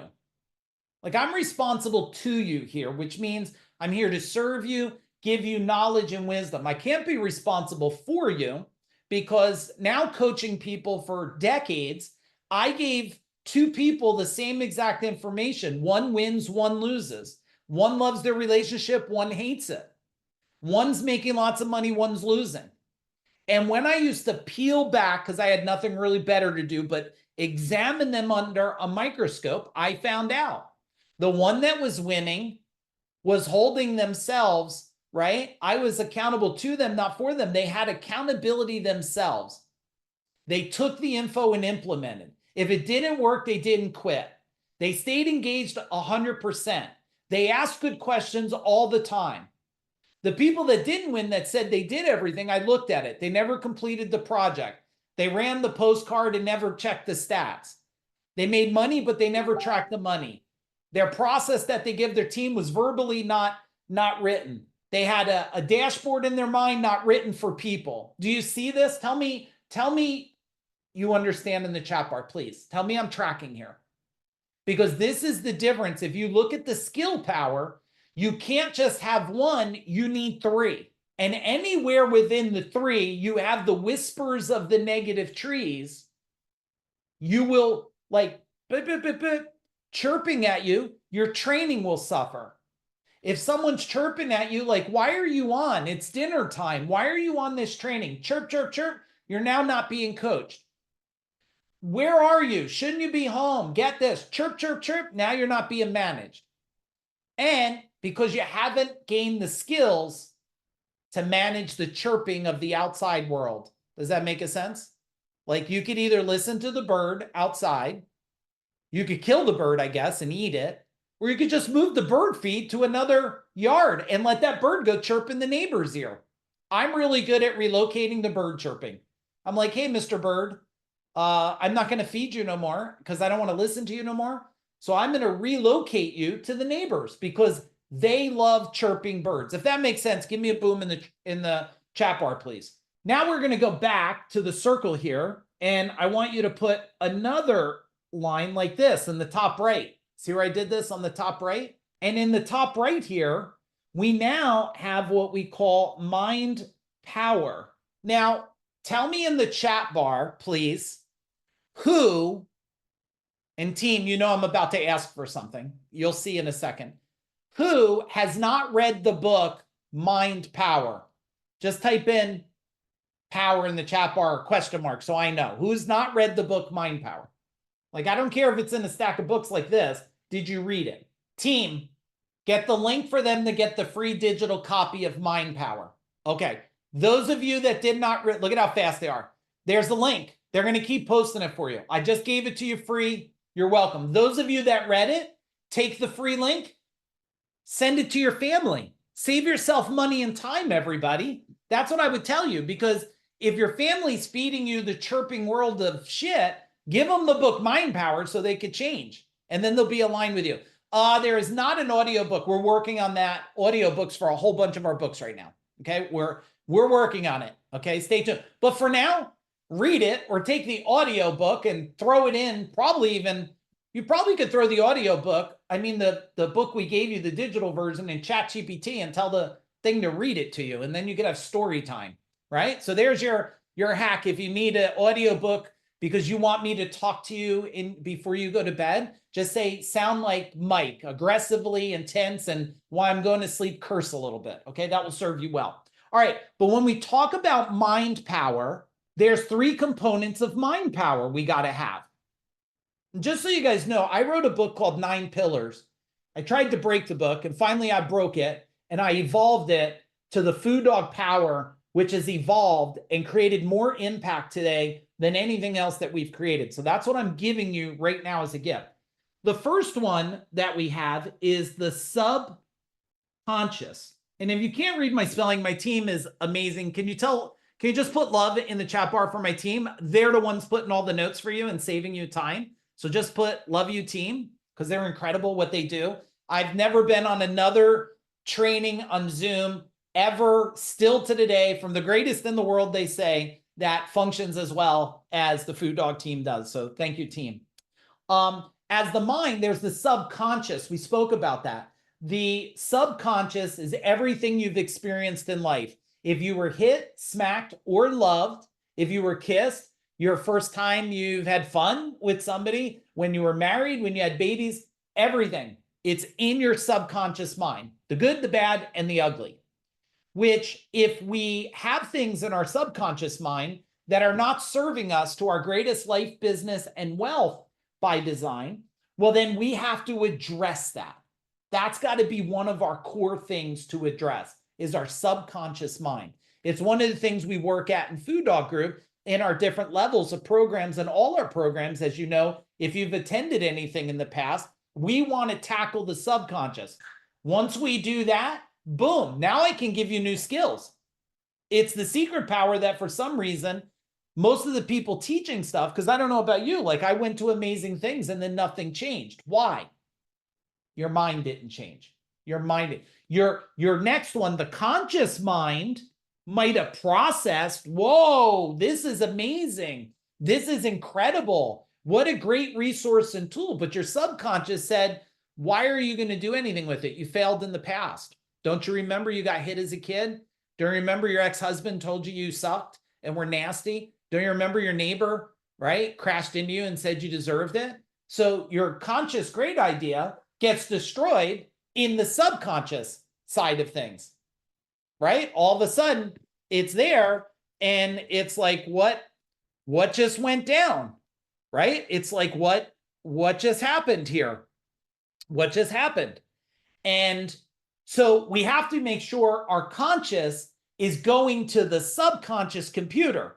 Now, do any of you still work your business off of Commodore 64 computer? Some of you don't even know what the hell that is, right? Tara, you know what it is, right? Commodore 64. It's like one of the first computers. My best friend was able to make a Pac-Man move. Like, I couldn't do anything on it. I just wasn't intelligent enough for that thing. But he's probably a trillionaire now, right? Like Bill Gates, he knew how to do things and stuff. These guys, but you're not running your business off of a beeper. You don't have a beeper, which means, how is your subconscious mind? Is it an Apple MacBook Pro latest edition? I don't know. I got this new MacBook Pro. He's like, how much memory? I'm like, what? He's like, well, 4 terabytes. I'm like, sounds good. Can you run like an alien chip off it? He's like, probably 3 alien chips. I'm like, give me the 4. Like, and you're never going to fill up 4 terabytes. It's ridiculous. But if I have to run an alien chip, I want a 4 terabyte because I don't want to be working my life off of a dated system. If that's making sense, can you give me a boom in the chat bar, please? A boom in the chat bar. Okay.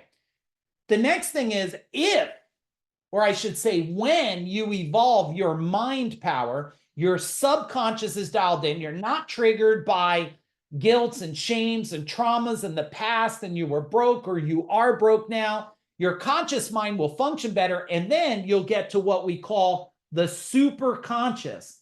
The super conscious, if you want to get a good feel of super conscious, I'm going to talk to just the women in a minute, but watch the response, men. How many of you women have what we would call a super, almost like a super sense of intuition in your gut?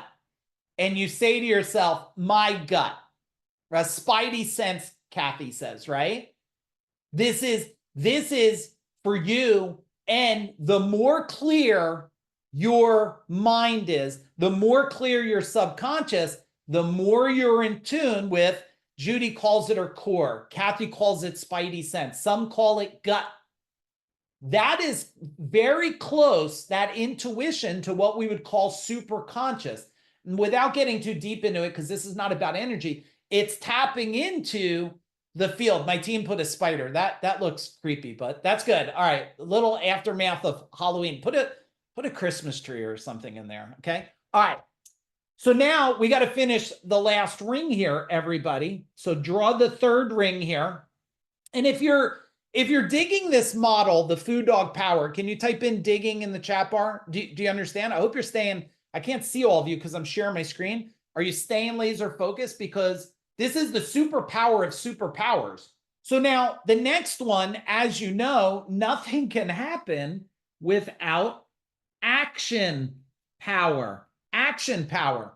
Some of you just need someone to grab your arm and go, let that, you probably can't read that, but it's in the, I promise you, it says action power. I'm writing like this, but you just need someone to grab your arm and say, come with me, walk forward with me, do this now, push the button.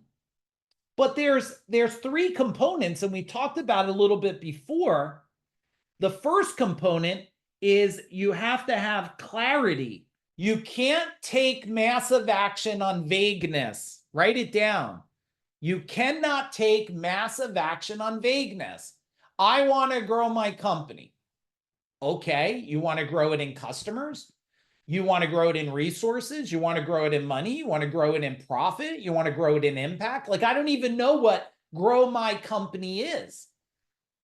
So if it's vague, you have nothing. So you need ultimate clarity. The next thing is alignment. This happens with a lot of people because now you go like this. I'm going to build an empire. I'm going to get healthy. I'm going to do this. And someone else goes like, don't tell me don't have Doritos in the house. You don't have to smoke, but why do I have to not smoke? You don't have to drink, but I still want to drink in the home. So there's no alignment. How many of you have not gotten to where you want to go because there's no alignment with the closest people in your life? Tell me in the chat bar, yes or no, right? There's no alignment. And if there's not alignment, I got news for you, Ryan. there's not alignment, there's probably resistance. Is that true? Type in true if that's true. If there's not alignment, there's probably resistance. And the higher level of resistance you have, it will then get rid of alignment. And then your clarity goes away because you don't believe it's possible. And we decided to do the relationship event this year. We've done them in the past. We haven't done them in probably over 4 years now. We decided to do it. Why? Because we know in 2 days we could create a clarity, alignment, and we could create the last one, which is accountability. Accountability. And if we can get a relationship to have clarity, alignment, and accountability, we could go and help the relationship on their mind power. Each one of the person in the couple, remove their traumas, their shames, their guilts, allow their conscious to function to their subconscious. They'll tap into superconscious. And we'll do that with some training, coaching, and managing. And then you will have mind power, skill power, and action power. Am I tracking? Type in tracking if this is like, are you feeling this? I hope you're feeling this. Now, there's only one part missing here. There's only one part missing. It's the circle in the middle. The circle in the middle is actually like the nucleus, I think they would call it. It's the part that if this doesn't exist, nothing exists. I'm going to draw a line out so I can write it down here. It's energy. You could draw it right in the middle if you want. It's energy. And everything is energy. And if you don't have energy in how you function, you don't have energy in how you want to grow your business, if you don't have energy in improving your health, if you don't have energy, and the energy you focus on is going to expand. So if you're looking at your empty checkbook, it's going to expand, not bigger, it's going to expand less because you're focused on what? You're focused on scarcity. Now, someone just broke up scarcity for me. I thought it was amazing. I want to share it with you because I thought it was incredible. He said, scarcity is scar city. And I said to him, boom, that was good. I've never heard that before. Scarcity is scar city. It means you're probably not getting to the money or the wealth or what you desire because you have some form of scar, which is probably shames, guilt, or traumas of some kind. So looking at this food dog power model here, tell me what is the most impactful thing about this model for you? What is the most impactful part of this model for you? And I'm going to take it down a minute before we draw the next one so I could look at all your smiling faces here. Action power. Yeah, action power. Yeah, and when you think about action, Kathy, a lot of times action is restricted. I should turn on a little more light for you. I got these glasses on. I can't tell how bright it is. Action power is restricted by a couple things: worthiness and certainty. Worthiness and certainty. Some of you, tell me, and it's probably different, how many of you are not taking your life to the next level because you're just not, you don't have certainty enough? Go ahead, type in certainty. You're just like, I don't have enough certainty. Because if you had certainty, man, certainty doesn't stop. Like certainty is relentless. Certainty just, it gets it done. Some of you are not where you want because you don't feel you're worthy. How many of you don't feel worthy? Type in worthy. You're like, I'm just from this town. I'm just from this place. I used to say, I'm just an electrician. Translation, you're not worthy, Mike. I'm just a kid that was on his own at 15. You're not worthy. You're just a tattooed guy with boots and a chain wallet and tattoos. You're just not worthy. And if you look at not worthy and certainty, this is buried inside your subconscious mind. There's a time that something, some experience has made you feel this way. And we got to find a way to rip that out, to rip it out. Because on the other side of that is a sense of freedom. I mean, put yourself in the shoes. Put yourself in shoes right now. Let's do it real quick. We're going to do it real quick. Put your pens down a minute. I'm going to do this. Put your pens down. Put your pens down. Push the shit back a minute. Push the stuff back. Let me get something on here for you. We're going to do a little something. I want, make sure your feet are planted on the ground. You could have shoes on. It's perfectly fine. Let's do this. Try to remove any distractions real quick. Like, hey, kids, dog, stop. Like, give me 3 minutes. Just tell everybody, yo, 3 minutes. Don't bother me. Okay. Flip the phone over, put it. Okay. And I just want to take you through a little mind thing real quick. It will be a short little mind one. So we could create a little bit of impact here for you. So I want you to take, and I'm the only one that can see you. So when you close your eyes, I'm the only one here. So take a really big breath in. Breathe in, breathe in, breathe in, and just breathe out and let your shoulders and everything go like that. And just settle in a minute there. Settle in, because you may needed that good breath after the day or the week or the weekend or 2024. Take another deep breath in. Breathe in, breathe in, breathe in, and breathe out slow and calm. Very slow and calm, like shh. But smile a little bit. It's okay to smile, everybody, right? Shh. There you go. And one more deep breath in. Breathe in, breathe in. Sip in a little more, like you're saying, a little more. And close your eyes and breathe out really, really slow. There you go. Your eyes should be closed. And just listen to me. Just listen to me. And I want you with your feet on the ground. And if you're driving, please don't do this. Just listen, but keep your eyes open. I want you with your feet on the ground just to feel really planted, really grounded. Almost as if there's roots coming out of your feet that are holding you tight. I want you to feel a sense of strength, a sense of power, a sense that if somebody tried to even push you, they could not knock you down. You would be huge and strong like the Pinnacles Mountain. Your feet are grounded. Just keep breathing. And anywhere inside your body where there's any resistance, if there's resistance in your back or resistance in your feet or your hands, every breath in, breathe in strength and power, love. And when you breathe out, see that pain, any aches, any problems just melting away. Just see it as you breathe out, disappearing, shrinking, removing. And you just keep your pace, breathe in and breathe out, breathe in and breathe out. Now I want you to bring a sense of certainty into your body, because your lungs are certain how to breathe. Your heart is certain how to pump. Your veins are certain how to do their job. Your tendons are certain how to function with your bones and muscles. Your muscles are certain. They're on your body. Your skin is certain. Your eyes are certain right now. Your fingertips are certain. Your toes are certain. And I want you to just embody certainty. What does certainty feel like and look to you right now? If you were to bring some kind of image in your mind of what you think certainty is, what would it be? Would it be a mountain? Would it be a waterfall is certain? Would it be Iron Man image is certain?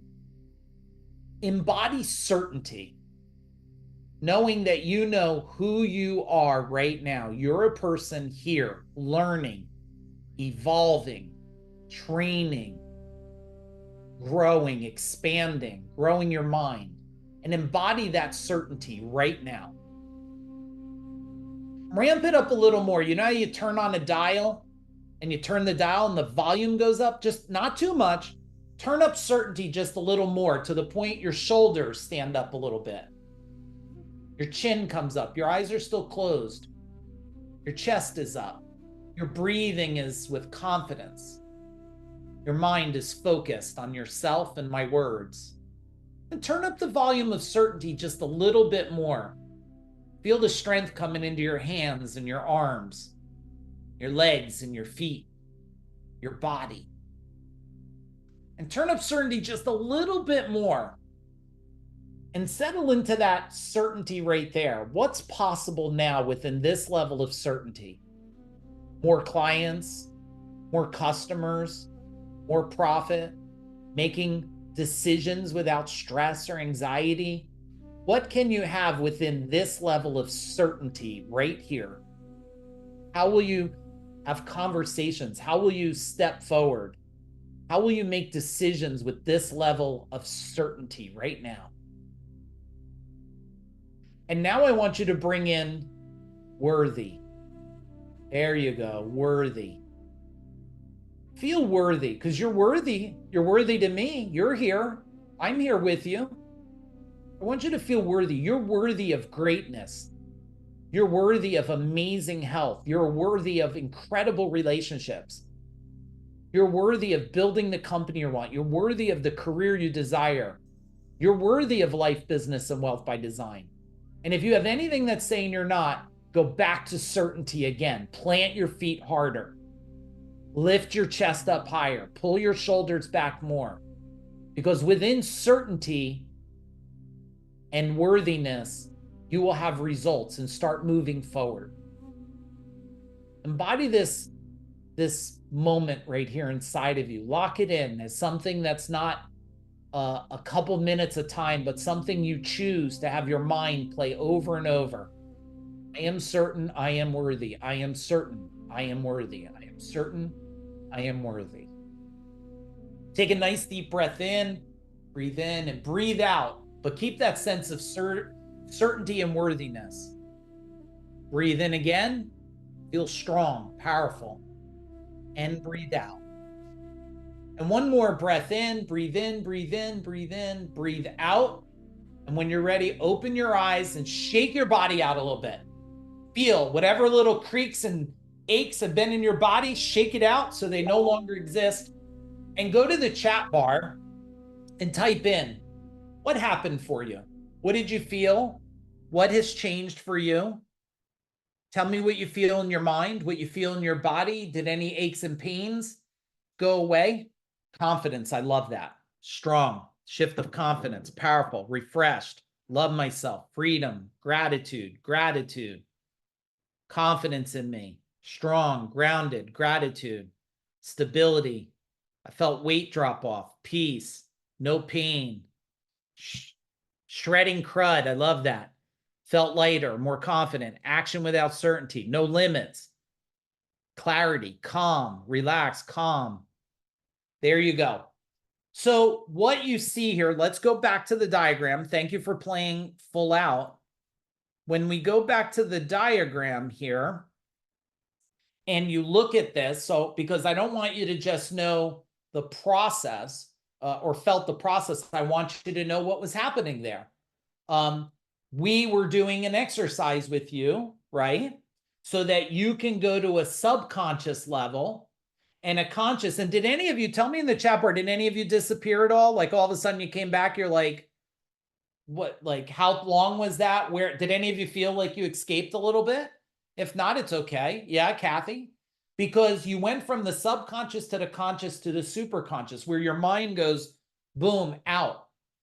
A lot of you probably do meditations and stuff. And I've done meditation for well over 3 decades. I believe meditation gets summarized into one thing: to give yourself space to connect to another level to solve something. That's it. I know a lot of people, they do TM and all these different meditations. Meditation is the ability to tap into space and time. Okay. Now, if you also look at it, we had clarity, alignment, and accountability, right? We talked about certainty and worthiness, certainty and worthiness. And then you had training, coaching, and managing, with the whole thing is, how many of you feel a higher level or a different level of energy inside your body? Type in energy, type in energy. And that's what, you got a small little sample of what we do and what needs to be done to keep evolving you past the things that are causing scarcity or scarcity.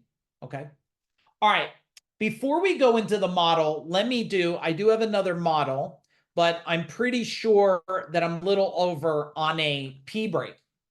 If you'd like a quick little pee break, Lisa's smiling, so she must have had to hold it for a little bit. So good job that she answered it for me. I am going to play 2 songs, which might be about 6 or 7 minutes. Go take your pee break, at least get up, stretch out, and drink some water, please. Drink some water. When we come back, we'll do the Parthenon model. Go ahead, go drink.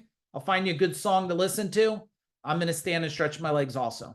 And I'm watching you, so at least get up and move your feet a little bit. And drink water, please. Drink water. All right, come on back, everybody, and grab a fresh page inside your notebook, please. Grab a fresh page inside your notebook. And yeah, I'd like to ask you 2 questions to fill out in the chat bar for me, and then we're going to go right into the Parthenon here. Question number 1 I'd like you to answer for me is, and only be truthful, what has been the value for you of this industry throat chop training up to this point? We're it's 4:30, so we're 2.5 hours in. If you could give me how valuable has this training been? Okay, how valuable has this training been? I want to make sure we're knocking it out of the park for you. And I still have a lot that I have to get done here. So priceless, I will take that. Awesome. Yes. I'd like to see something from everybody. Okay, importance of certainty. Awesome. Massive value. Needed this. All right, priceless. Okay, massive value. Okay. Good. Making me feel extra love today.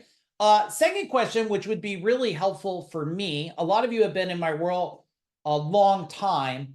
If someone said to you, and answer this question for me, if you can, it would be really helpful. And I'm curious at this point.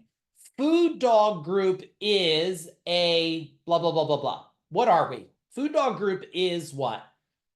A solution to shift people, life, business, wealth, design. What would you say Food Dog Group is? Just curious. I'm one of these curious people. Is an asset. Oh, thank you. Collective of life-minded go-getters. Ryan. Oh, I love that. Catalyst. Leadership. All right. Nice stuff. Thank you for all that. Finish up everyone else. Hey, team, capture those. And if I'm ever having a bad day, can you just show me all of this, please? Because they'll just make me feel so good here. Let's draw a diagram. I've already started 2 pieces, and you're going to do this. Where are we at here? Here we go. So draw yourself a little rectangle across the bottom here and a triangle across the top, just like I have here. And thank you for all the feedback, guys. Super helpful for me. As you know, we want to impact over, I keep moving it, but we want to impact over 1.3 million people or more. And it used to be a decade or less, but we're shrinking that time because I feel like we are making a lot of impact faster than we even thought. So we're excited about that. So thank you for helping us change the world. That's what we want to do. So on the bottom one, this is called the Food Dog Parthenon.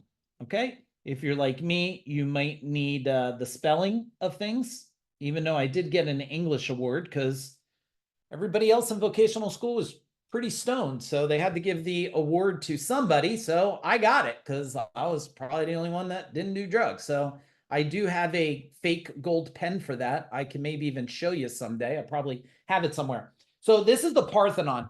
Now, when we build a Parthenon, it's got to be built on a foundation. And the way I look at it is, we spoke a little bit about this before, legacy is built, right, on a foundation. And if this foundation is on sand, which I live down by the beach area in New Jersey, the Jersey Shore, well, you don't want to build a foundation on sand. You want a foundation. Now, I'm a son of a mason, okay? My dad was a mason, not around no more. He passed last year, but he was an incredible mason, could do stonework, concrete. He would tell me, like, you got to put rebar in it. You got to put steel in there. You got to use this, I don't know what they call it. It was like some code, like 3,000 level concrete. And he would build it and it would never move. It would never move. So a legacy is built on a foundation. Now, freedom, let's go up the top here. Freedom, I've learned, is fueled by personal growth. The biggest delusion that I've had a couple times in my life is that I have personally grown my mind enough to get to where my results would catch up to my mind. The minute I learned that that was what I would call a personal delusion, to think that there is actually a time you've learned everything you needed to get to everywhere you want to go, I just couldn't figure that out. I learned that for me, and maybe it's different for you, you'll tell me in the chat bar, that personal growth has to be fueled constantly. So when people say, what do you do, Mike? I say, well, not what I do. What do me and my whole team do? We're in multiple groups. We have multiple coaches. We have one coach. His job is to listen to us. Normally it's every Monday at 1 o'clock. We share everything we're doing. And I just want him to let me know, does anything seem stupid? We pay him a lot of money just to say, that might be, he doesn't use the word stupid. He's very kind. It's my words. I want him to talk more intense to me. I want him to be like, that's stupid. Why are you doing that now? Does that make sense now? Right? Is that have a return on investment, return on time, return on scalability? Is it still feeding your life and business and wealth by design? So the minute you think you stopped personal growth, I believe things start to unwind like this, start to unwind. That's why you got to keep pushing through. And it's just like the stock market, right? It's like this. It's like when it goes up and you break through a ceiling, it creates what? A new floor. You don't want to go back down through the floor.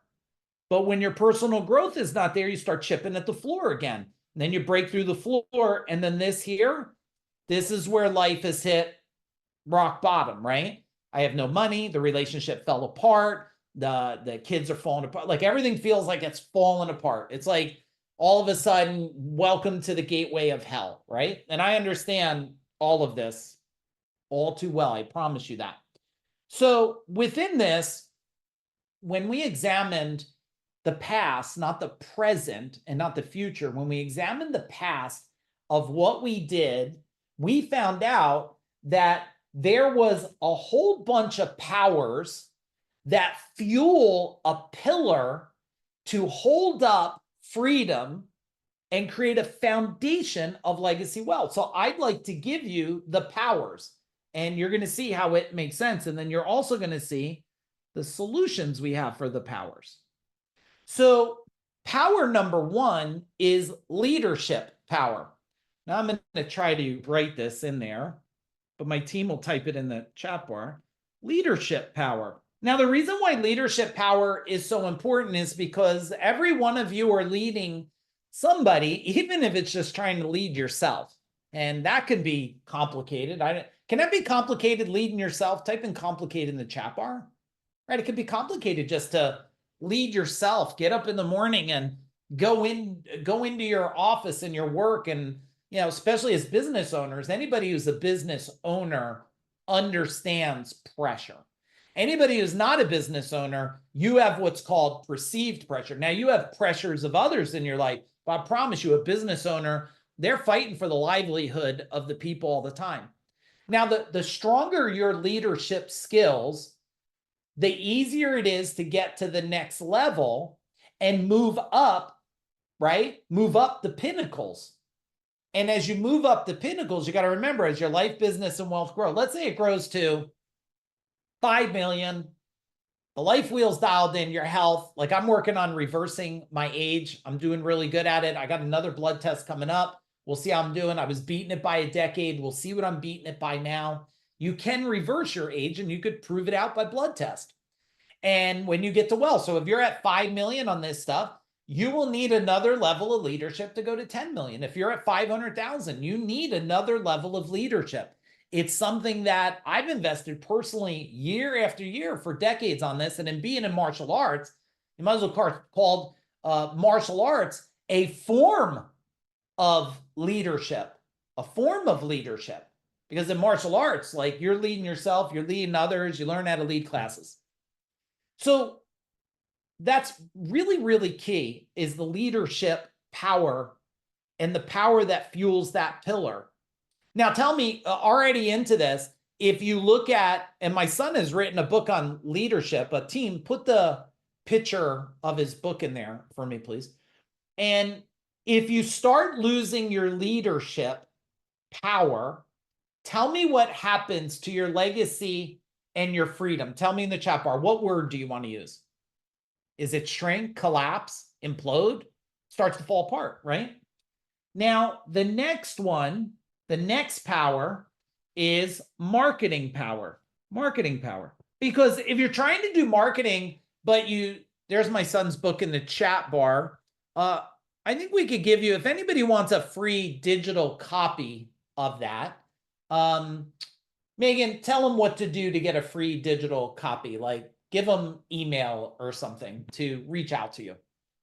And we'll get you a free digital copy of that if you'd like it. And if anybody has a podcast, Aaron, can you throw your book in there too? Because I'm so proud of everybody. Aaron's got a brand new book too. He'll throw a picture in there.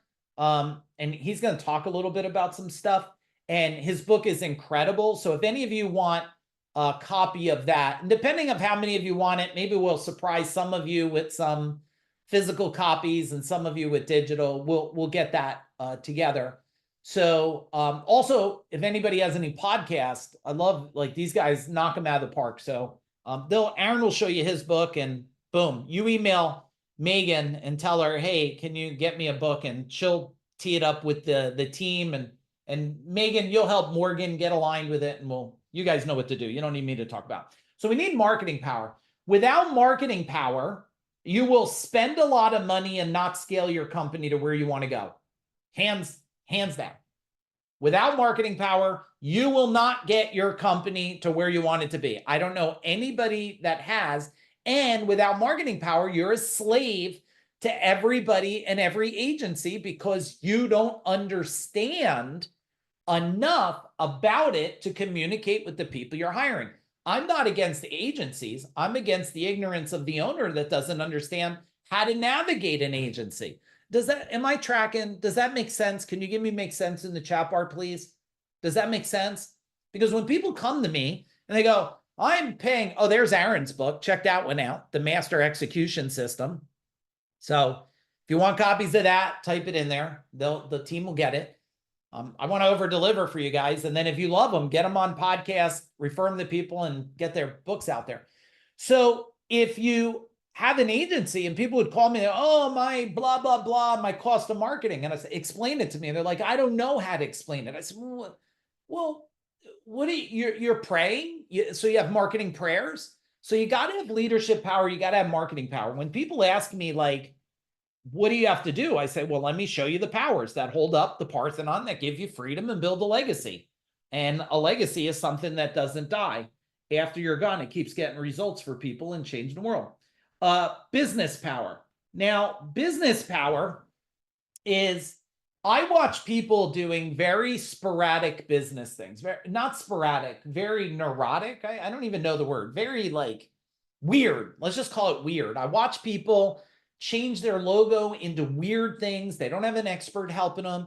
I watch them change their trucks. I watch them change their model, change their language. And I go, who helped you? And they're like, oh, I figured it out. And I'm like, I just don't want you to operate. I don't want to ever have my body operated on. And the guy goes, I never did this. I'm going to figure it out. Because I'm like, you're going to kill me. You're probably going to kill me right now.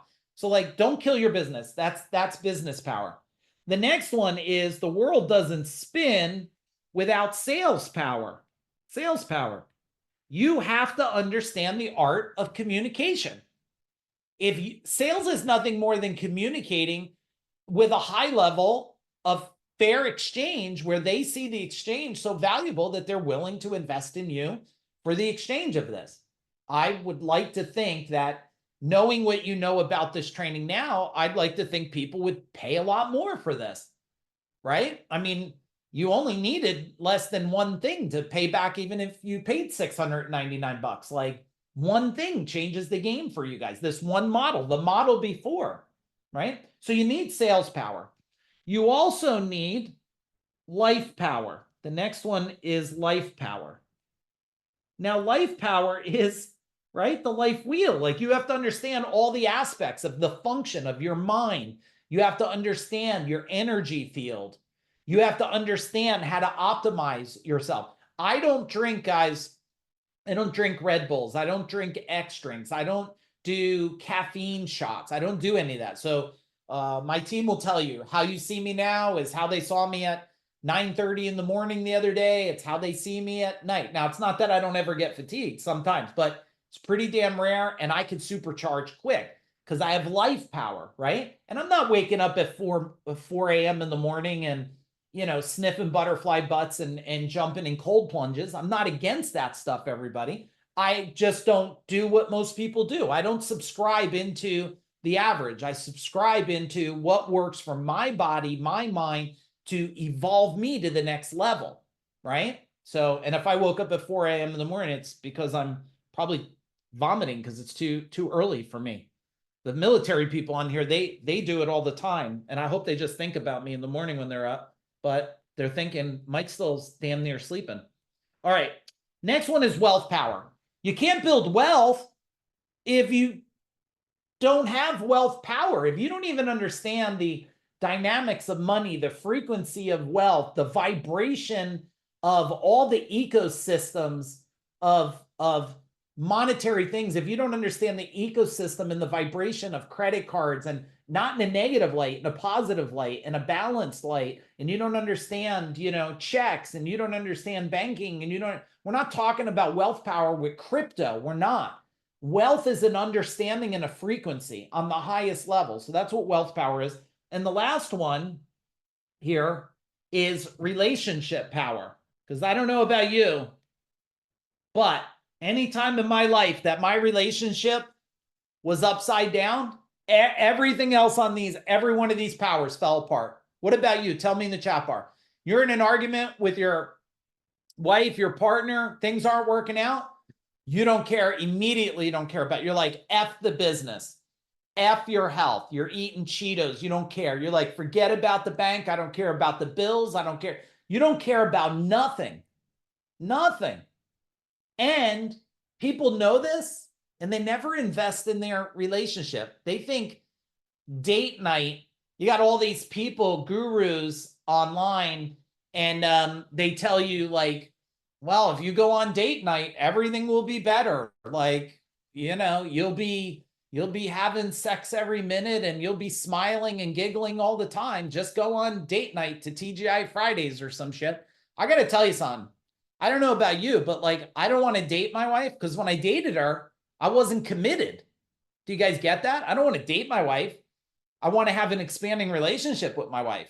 I'm already committed in this relationship. Dating was like, maybe we'll stay together, maybe we won't. If that makes sense, can you type in makes sense? Now, I'm not shitting on your date nights where you get to go out and maybe you drink too much and come home and you forgot for a moment in time that, you know, the kids are, you know, wild and decorating their cars with, you know, Christmas lights and stuff, and whatever happens there. I'm just saying, you want to be committed. So when you look at these powers now, what I'd like to do is I want you to help me rate these powers for you, okay? So if we look at, let's put a top scale at 10 and a scale at 1, and you know, there's in between. Let's do it one by one and type in the chat bar. If you rated your leadership power and leadership, ultimate leadership, you walk in your building, people are like, what do you need? How do we do it? Like, I didn't tell these guys my team what to do in the chat bar. We didn't tell them. They're just doing all this stuff. I rate that as part of our leadership because they're leaders. And one being, you are like miserable. You would like to choke people along with choking yourself. Okay. You see why they won't put me on Facebook with some of this? They block my posts. I don't see anything wrong with how I'm explaining things, but they seem so. All right. So you rated it. That's where you're at. And let's make sure we'll do let's do an average in the end. So let's go marketing. So marketing power, 10, you understand strategic copy. You understand strategic positioning. You know uniqueness. You know how to make people look at an image, look at a vehicle, look at any aspect of marketing, and they go, yes. And one being, you can't even build a postcard. You don't know copy. You don't know A/B testing. You don't know how to heat map your website. You don't even know how long people are on your website. Where do you rate yourself? Throw it in. You guys are going to love the very next section we talk about when we're done with this. And then we'll take a quick little break, and then boom, we're going to go for the finish line here. All right. Business power. Business power out of 10. You understand how to scale business. You understand how to do organizational charts. Every employee has a scorecard. You know about scorecards. You know how to do processes and systems. You know how to build a business blueprint to go to the next level. You know how to reverse engineer things. You know how to align. You know every aspect to create. If you are not scaling by 30 to 50% and loving life, you're not a level 10. So where are you? Where are you? And team, you're keeping an eye on things here. All right. Sales power. Sales power, the ability, level 10, to communicate with a level of skill and trust, not to manipulate people. You don't have to throw voodoo in their eyes. And one being, you don't even like to talk to people. Like, you don't even like to communicate. You can't even share with your team how to be better. Level 10, you know how to share with your team. Your team loves the company. They know how to deliver value. Where are you? Life power. You are optimized. I mean, your body, your mind, your spirit, you know by your blood levels where you're at. You know the age you're at. You're working on reversing your age. You have endurance. You level 1, ultimate fatigue, could barely move, aches and pains. That's not life power. Where are you at? Okay. Thank you for everything there, guys. Thank you for your transparency too. Wealth power, level 10. You understand wealth. You have created a thinking and a process of frequency and a harmony of wealth that checks show up in the mail. Deals come in front of you. Actually, I got one today. Yesterday. Yesterday, I got one. They said, I guess it was an overpayment on insurance, $477. I didn't put it in the bank yet. That's a frequency. And the thing about wealth frequency is you can't quit on it. I have a building I've been trying to sell for a year and a half, $5 million building, and there's been a sticking point. I didn't quit on my frequency. And then I just got the go-ahead of an approval that's going to help me sell it now. Frequency, vibration, that's wealth power. Okay. And the last one, relationship power. It's not that you guys are happy with each other. You are so aligned that each one of you know where you want to go individually, and you're fist pumping each other. Like, we both agree that's where we're going. That's how we're going. You're learning together. If you're not growing together, you're growing apart. You're growing apart. So now what I want you to do is I want you to take all the pillars, and I want you to take your score. Hopefully you remember it. And I want you to give me an average. What are you averaging? If I look there, I'm taking a rough guess. I'm thinking a lot of you is probably averaging about a 5. Oh, Kim's a 1. Okay, 6. Look, what did we say earlier? If you don't know the score, you can't improve the game. Now you know the score on the pillars. Now it's up to you to say, what pillar is the one that no matter what, I know that's first. So you guys tell me in the chat bar, look at your scores. And don't feel bad about your scores. Your scores, I will tell you, statistically, it's running between 5 and 6 for most business owners. For most business owners, okay? And if they haven't had any training at all, or any skilled coaching, or anybody that's been able to help them break through, they're probably 2 to 5. 2 to 5. That's what it happens. But our job is to bring you. So if you want to know, why did we create this? We created these, and type in what's the number one. I got leadership. Okay. We created these trainings right here. Team, put the dates again in there. We created leadership power, marketing power, and relationship power to help you lift up with power and hold the pillars up so you can get legacy and have greater freedom. Now, throughout the year, we'll build the rest of these out. We're already starting planning for these next. So if you need these, here's what I would challenge you to do. I would challenge you to go to the link and click on it and pick the ones, or say I have questions. And I understand not all of you are in the maybe financial place, but don't let that stop you from reaching out. We'll help you with some financing. We'll do the very best that we can for you. And hopefully, how many of you, just be transparent, how many of you on here that been in our world a long time know that we do our very best for you? And you don't have to lie. Tell me in the chat bar. I only want the truth. Do we do our very, very best for you? That's what we want to be to the world. But we do have whatever 15 plus different team members and vendor partners we pay. So we do have to make money too, but we don't want that to stand in the way. So if we could help you, go click the form, say, this is what I like. We'll have a call. We'll see if we could do something for you. No matter what, we're going to serve you. Remember, the end, you're going to get the free product. You're already going to get a free copy of Aaron's book and my book and Michael's book. So we're going to serve you. Now, here's where we get a gut check. Okay, ladies, tap into your intuition and spidey sense and stuff. And let's go down here. I want you to write this down. This is the thing that always freaks me out. It's this, COI. COI, okay? This is what we call the cost of inaction. The cost of inaction. Now, when you think about the cost of inaction, I'm going to give you a basic model. Let's say your company is making $500,000, okay? But you know there's companies in your market, in the United States, you know there's companies that are doing 100 million. Maybe it's less. Well, if you do the math, the difference between these two is called the cost of inaction.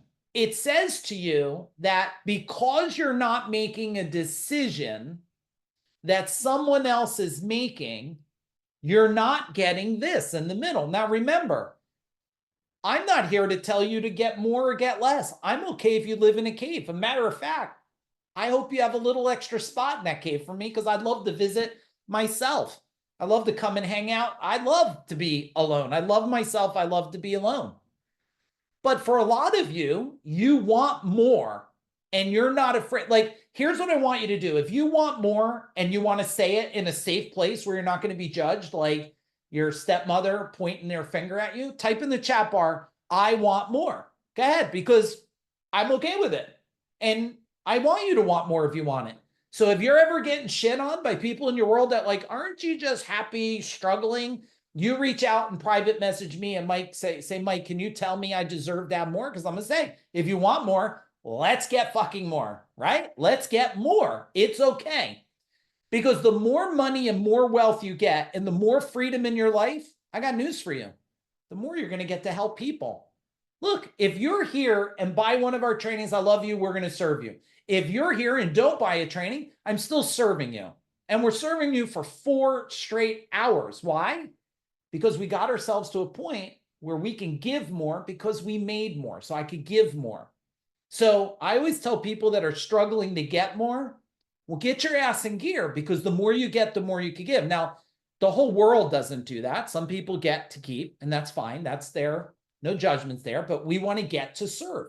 We want to get to serve. Okay. So yes, Amy, more.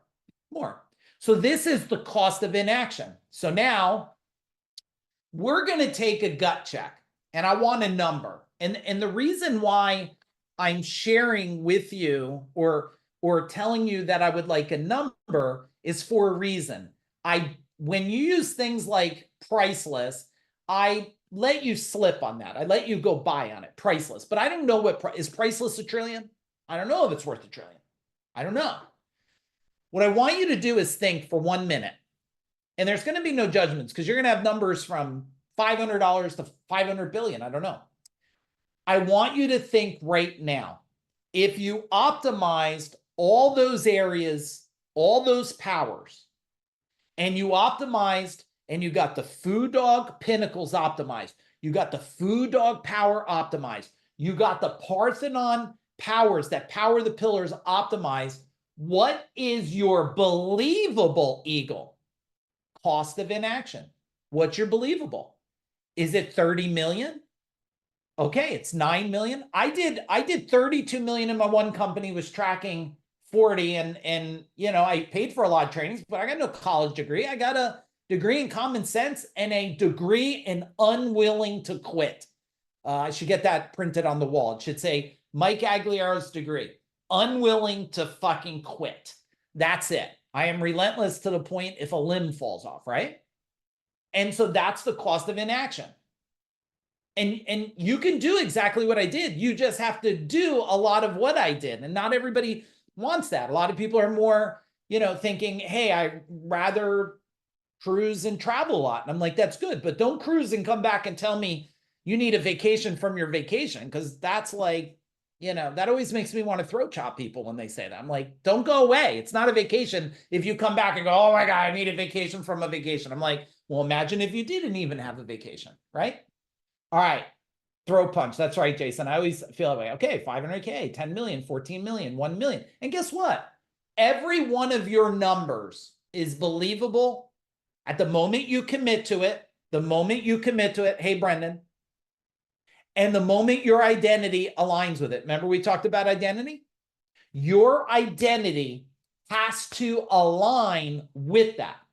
And if you really want to believe it, I shared this decades now. Every morning you get up, take a marker, okay? You with me? Every morning you get up, and those of you that have team members on it, you can write everything you want in the chat bar. If they don't believe it, you're dead. You're dead. They have to believe it.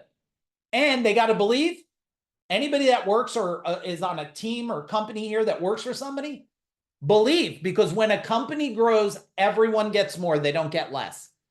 Is that true? Type in true in the chat bar. When a company grows, everyone gets more. They don't get less. I promise you that, especially if you're on my training, because I have a good marketing that repels nasty, not nice people and attracts really good people. So I know people in my world, when their companies grow, they take care of their team more. It's probably why they invited you here or something. Okay. All right. Here's what we are going to do. We're going to do this. We're close enough to a 2-song break, but I really want you to get out of your seats a minute, shake. If you're with somebody else in the room, if you had to go PP and say, hey, what did we pick up? What? I want to know when you come back. We're going to circle the next 3 action items you have. I'm going to play a little video, and then we're going to keep moving along. And I have a little thing. I'm going to have Aaron's going to teach something, and he's going to teach something on attraction versus repulsion. And you're going to like that. So that's the plan. 2 songs, play a video, 3 action items I'm going to get from you that you're going to implement, not the same 3. Aaron's going to teach. We're going to go strong till 6. Who's going to stay strong until we finish? Type in stay strong, like real strong. Okay, I got some hands up there. All right, we're going to stay strong. All right, I'll find you 2 songs here. Go do your 2-song break real quick. All right, looks like most of you are back. So for time, and I want to get as much in as we can here, let me play a quick video for you guys while the rest of the people are coming back here. I like the one part of this video and definitely what he says inside of it. Give me thumbs up when you hear the volume. This is where we hold them. This is where we fight. This is where they die. And these Shield boys. Remember this day, man. For it will be yours for all time.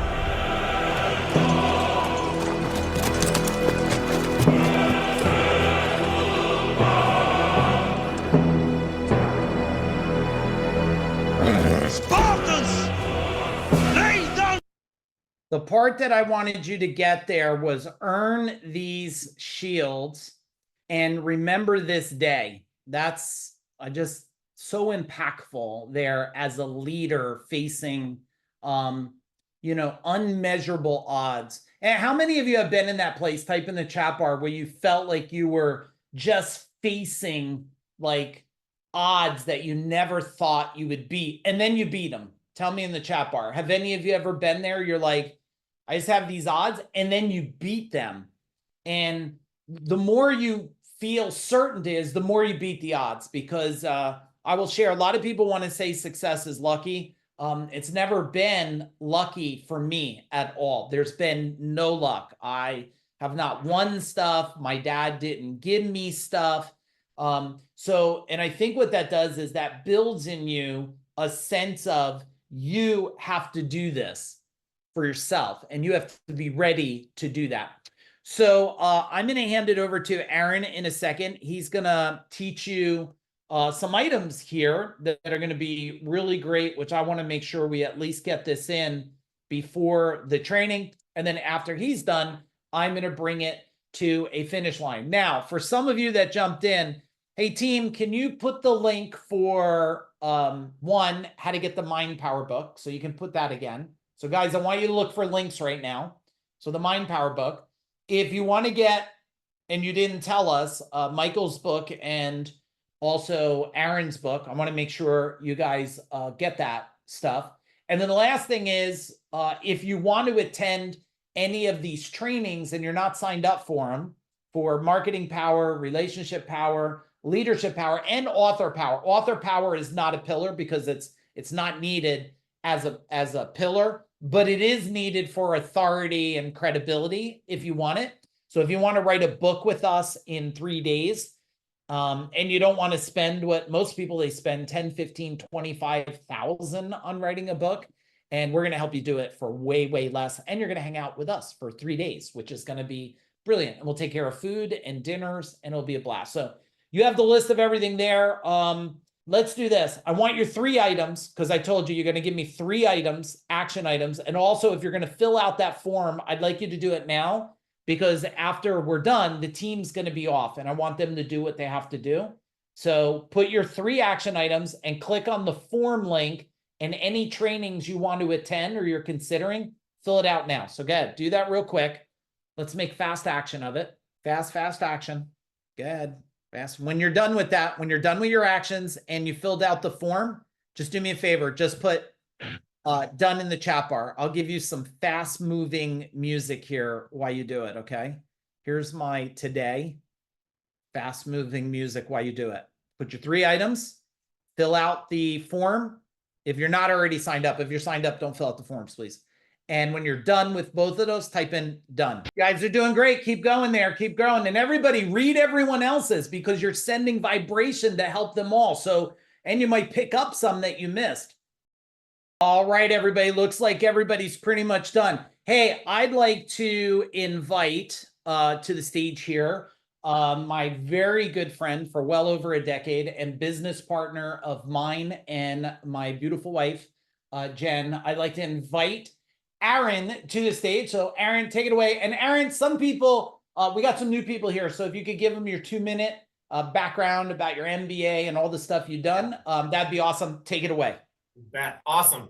Hey everyone, great to hang out with you. I have been on Industry Throat Chop just like you, taking a ton of notes, because whenever Mike talks, I learn a lot, even though I have been in his world for 10 years.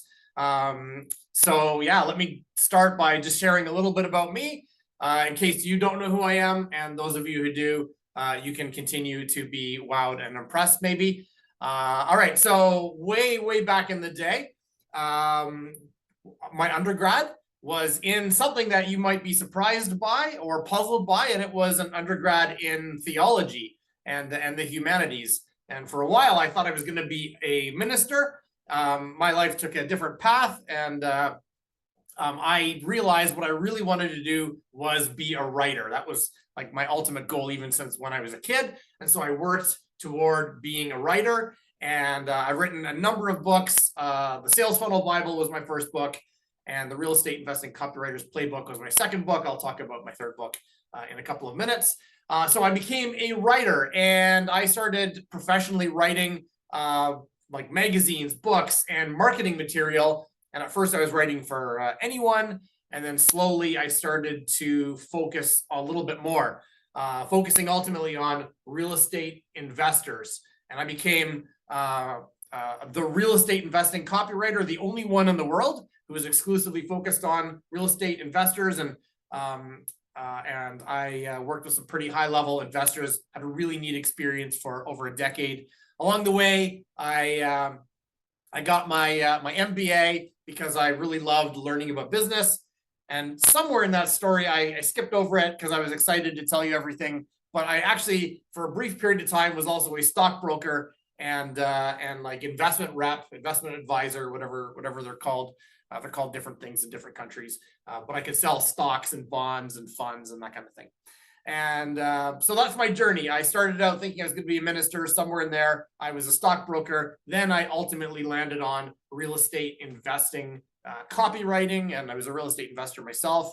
Got an MBA. And then I got a call 10 years ago, just over 10 years ago, from someone who is not in the real estate investing space.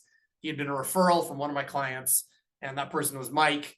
And Mike and I started working together. I was his marketing director at CEO Warrior. And then after he exited CEO Warrior, then he messaged me and he's like, and I was on my way out as well. And he's like, I've been thinking about starting something, Foo Dog Group. And so that is where we are today. And I am thrilled to be his partner. And we get to hang out all the time.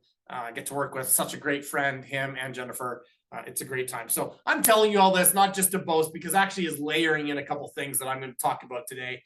And so that was really brief. Let's dig into a couple of items here.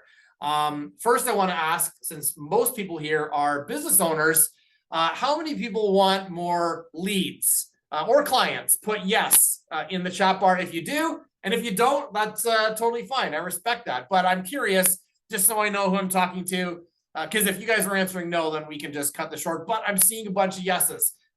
Amazing, because what I'm about to share will help you get more leads and convert more of them into clients. But what's really interesting is that what I'm going to be sharing is counterintuitive.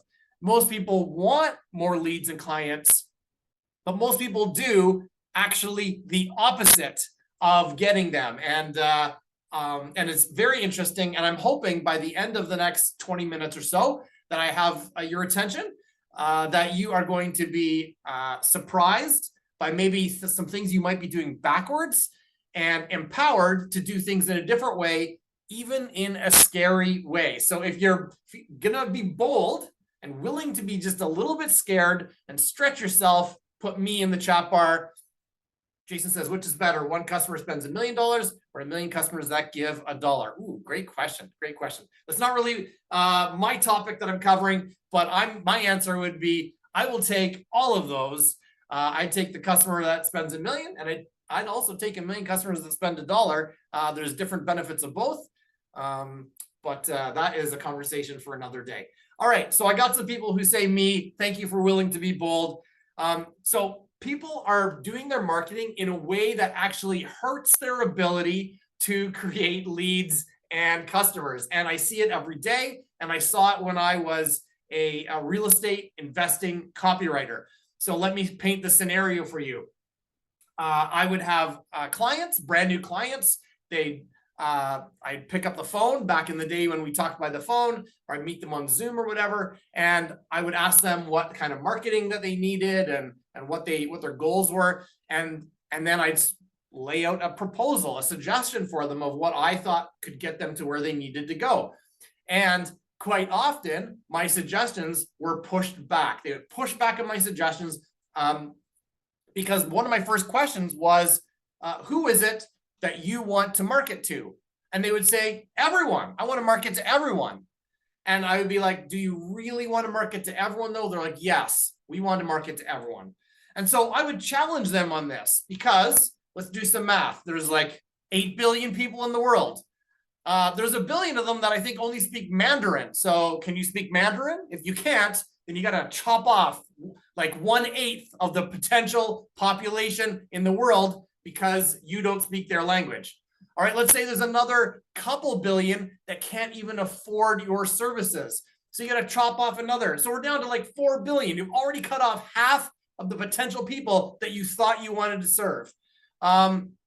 All right, well, what else is there? Like, there's probably going to be maybe who you are or what you say or what you do. If you're a real estate investor, like I was serving at the time, not everyone in North America wants to buy a house right now. So already we're cutting it down to under 1 billion people. And so just a conversation like that, I'd push back to them and show them that everyone was not their ideal client. They weren't really going after everyone. They're going after a surprisingly small fraction. Like people who could speak English, people who wanted to buy a house in the United States to invest, people who were a certain age, because babies aren't going to buy them, and people are 100 years old aren't going to buy them. So by asking these questions, I narrowed things down.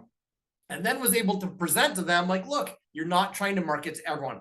The problem is most people, they play it too safe. They play the middle of the road, marketing to as many people as possible. But I want you to write this down. The middle of the road is where things get run over. The middle of the road is where things get run over. So if your marketing is in the middle of the road, you are at the risk of getting run over. And so in the next few minutes, I'm going to help you create marketing that will not allow you to get run over.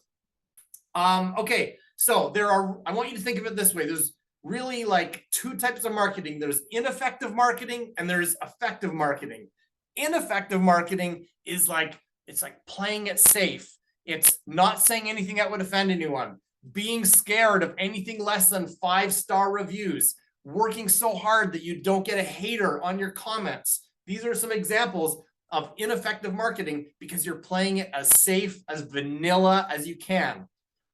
Effective marketing doesn't worry about that stuff. You don't actively seek to offend everyone, but you work very strategically to do two things: to attract the right people and to repel the wrong people. To attract the right people and to repel the wrong people. And that is what we're talking about today: attraction and repulsion. So what is attraction marketing? Attraction marketing is marketing where your audience says, this person gets me. I feel heard. This person understands my problems. This person is looking over my shoulder and says exactly the same things that I would say. That's attraction marketing. You are aligning yourself. Effective, E-F-F-E-C-T-I-V-E, effective. Yeah, good question there, Ursula. Effective marketing is attractive.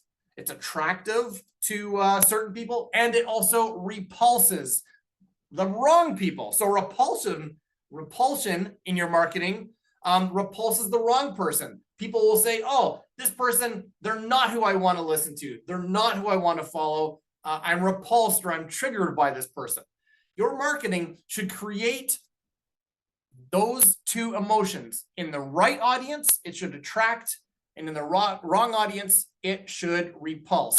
And I'm going to give you some examples. If what I'm talking about is theoretical right now, I just wanted to lay the groundwork, but I am now going to give you some specific examples. Some of these you'll be familiar with, some you may not. Some may actually create a repulsion in you because you are not the audience that I'm describing their marketing.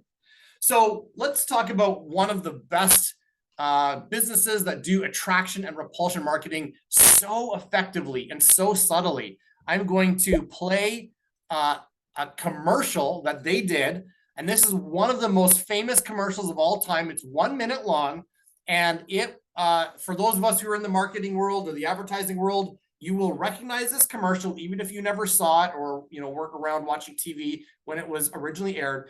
But it was a transformative commercial, not only for this company, but also for the marketing space in general. So let me share my screen here. Oops, let me share my screen and play this commercial. I'm going to have to knock out, I think Mike is still sharing. Yes, there we go.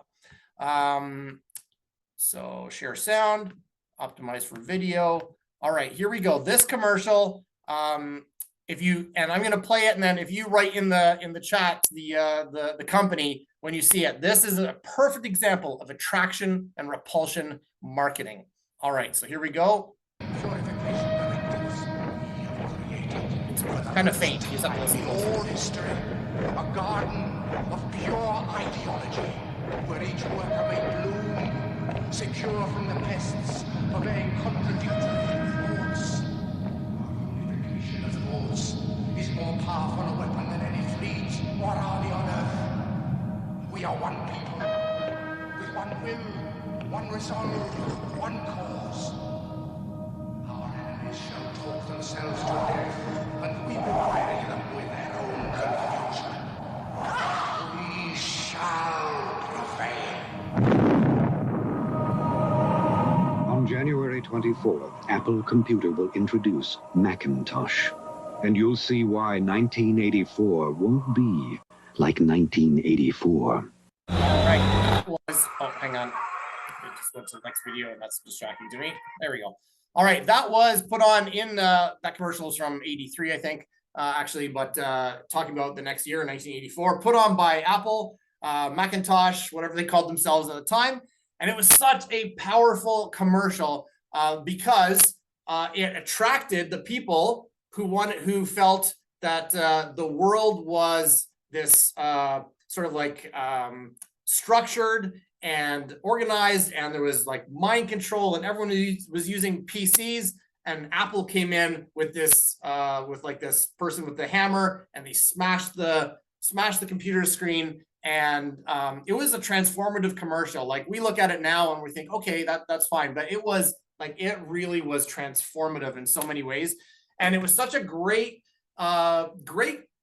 picture of how Apple does attraction and repulsion marketing. It attracted the people who wanted to break free from the really structured, boring, same old stuff type of computers that they had, and be fresh and new. And Apple does this all the time. You may remember a few years ago, maybe even a decade ago now, they had the commercial with the two actors. The one is like, "Hi, I'm a Mac and I'm a PC." That's another great example of attraction and repulsion. The Mac person speaking in that commercial was, you know, kind of hip. The PC person was a little bit like frumpy and wearing a suit and a little bit, you know, not as interesting. And so this kind of, oh yeah, Justin Long, that's right. And so Mac versus PC is another great example of how Apple does attraction and repulsion marketing. But they're not the only ones. Let's talk about a couple others. And I saw someone posted, Aaron Birdsong posted in there about Hooters. Hooters is another great example of a company that does attraction and repulsion marketing. So you may not like Hooters, and that's fine. Guess what? You're the person repulsed by their marketing because their marketing repulses you, and it's working perfectly. The marketing attracts a certain group of people, and that is exactly what they want. And if you have a question about whether attraction or repulsion marketing works, consider that Apple is the most successful company in the history of the world, and Hooters isn't doing too bad at $1.2 billion in 2023. So attraction and repulsion marketing works. A couple other examples here's a simple example that you might see if you're in business or in sales a lot is Andy Elliott. So Andy Elliott is a sales guy who's really come up in the past couple of years. He's a bald guy who sells a lot of car sales kind of stuff. And he wears possibly the tightest shirts and tightest pants of anyone I've ever seen. And people make fun of him all the time. And the great news is his right audience doesn't care, and his wrong audience hates him so much that they talk about him and they don't want to be around him. And guess what? He doesn't care who hates him, because the people who love him are, you know, attracted to that style that he's got. Yeah, you either love them or you hate them, and it's great. It's great. You want, believe it or not, you want people to hate you. I know that sounds crazy. If you are looking for a great real life example that you encounter all the time of attraction and repulsion marketing, we can look no further than the guy who spoke for the first 3 hours of this session, and that is Mike. Mike does great attraction and repulsion marketing inside his social posts, for example. So in his social posts, you see lots of stuff where he says like, "I am with you. I'm here to help you." And then in his same social post, he'll be like, "There's other coaches out there who don't have your best interests at heart." So he is sort of attacking one group of people, repulsing one group of people, and attracting another. Cheryl says, "We just changed our website, basically laying out who do we not want as a student." Oh, that's so good. Okay, we are going to dig into that in a minute. I'm moving fast here, but are you guys tracking so far? Let me know you're tracking in the chat bar. And then while you're writing that, okay, we got tracking. I'm going to share some implications with you, and then specific action steps that you can take like today to make your marketing more attractive to the right people and more repulsive to the wrong people. So here are some just general implications. These aren't really like action steps. These are things for you to consider that stack on what I believe are the proof and the reasons and some foundation about why you want attraction and repulsion marketing.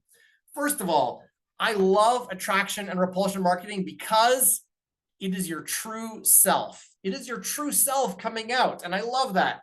Way back when I first started my writing business, like over a decade ago, I was trying to be all things to all people. Just as I said at the beginning, I was trying to work in the middle of the road and make sure my marketing was great for everyone and didn't offend anyone. And who was I? I was just stretched so thin by trying to be everyone. And finally, I realized, no, step into my true self, be who I am, show up as I am. Don't try to be anything else. And I felt so much more authentic. And as soon as I stepped into that authenticity, my marketing became more attractive and repulsive, and I became fine with that. And my business took off.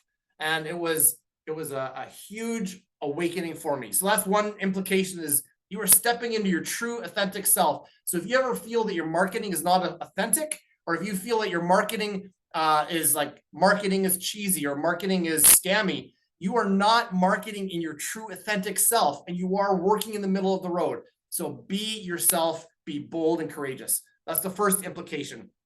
The second implication is something that goes back to my days when I was a stockbroker and an investment rep. And we had this rule called know your audience, or know your customer, KYC. No, but I say know your audience. And what that means is, if you want to create effective marketing, once you know who you are authentically, then get to know who your audience is. Get to know them and fall in love with your audience. And when you pick a specific group of people that you want to attract and you love them in your marketing, then it's okay that you're repulsing other people because you love these people, and that's okay. Yeah, know your avatar. Good. I'm going to talk about that in a minute. Here's another couple things, and you want to write this down. Courage creates results, and fear creates failure. Courage creates results, fear creates failure. Have the courage with attractive and repulsive marketing to step into it, to be courageous and attract the right people, repulse the wrong people. And even though it's scary, you will create results from that. And then the last piece is, and this one always shocks people, and I say haters are a KPI. We work so hard in social media to not have haters. We delete the people who, maybe make a weird comment on our posts or on our ads. Maybe we worry about getting a review that's less than 5 stars. Haters are a KPI, and it's okay to have haters. A 4-star review, a 3-star review, even a 1-star review is not detrimental to your business because, and just as an aside, people now view 5-star reviews as inauthentic. So having like a 4-star average company is great because 5 stars, people think, that person might have scammed the system a bit. So haters are okay. They're actually helping you. When they comment on your ad, it's fine. You can hide them, hide their comment, but it feeds the algorithm. And so haters are okay. It's okay to have haters. So attraction and repulsion, those are some basic some basic implications. I swear I can pronounce words right now. And now let me land this plane and hand it back to Mike in a couple of minutes, but I'm going to give you 8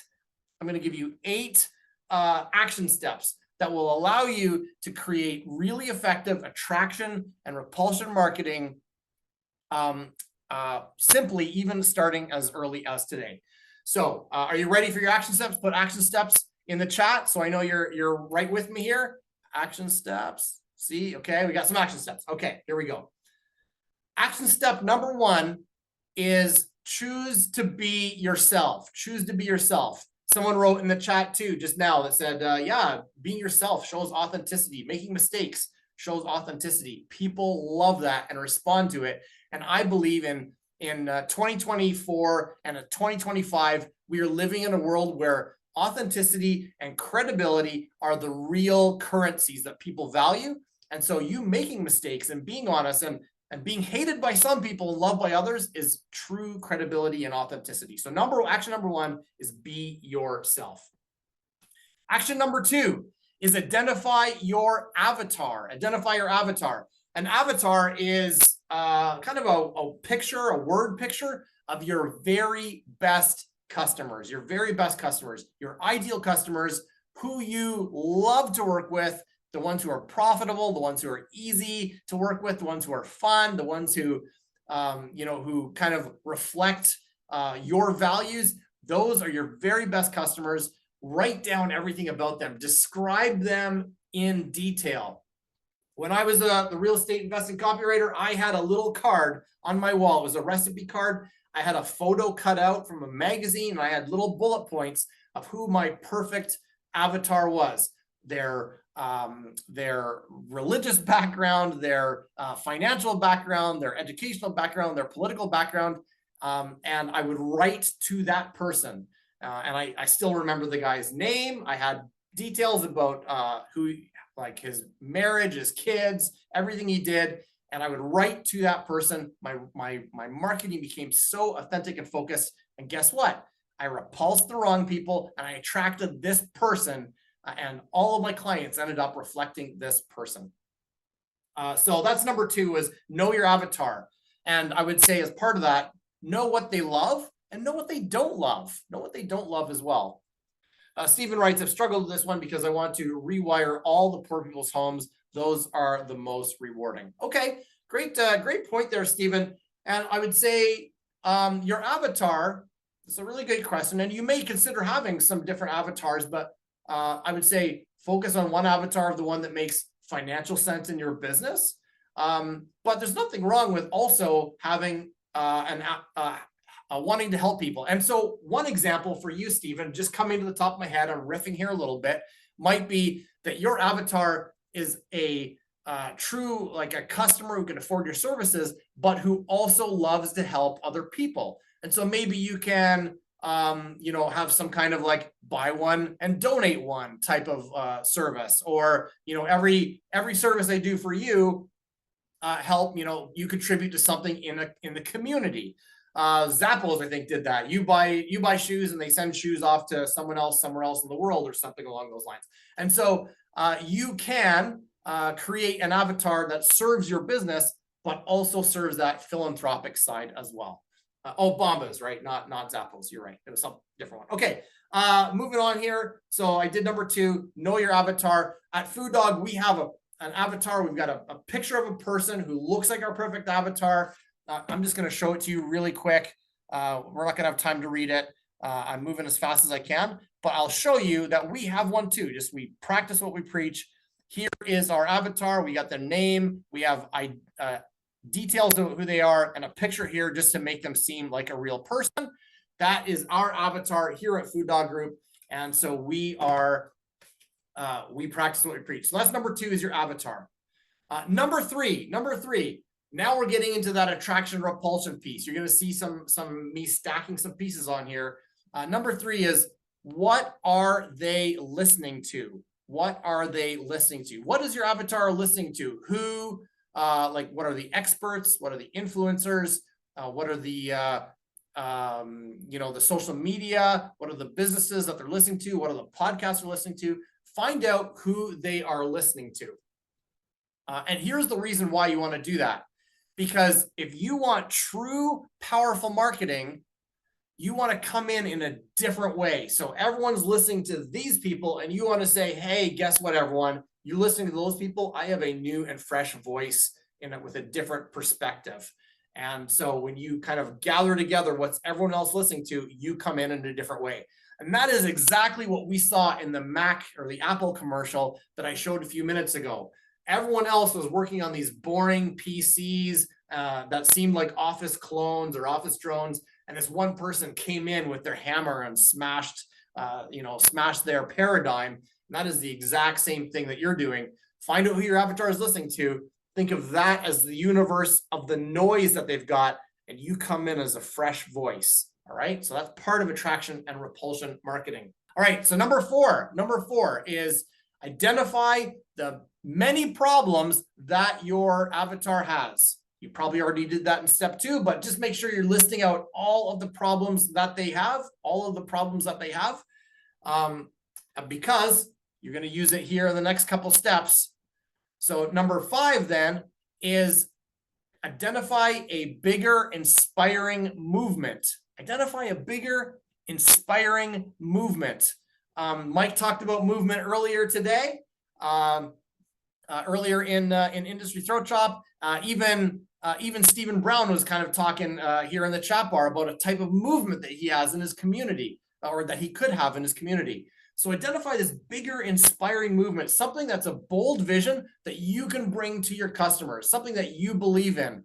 For a while at Food Dog, we were talking about changing the lives of like 100 million people in 100 countries. I'm not quoting it correctly, but something along those lines.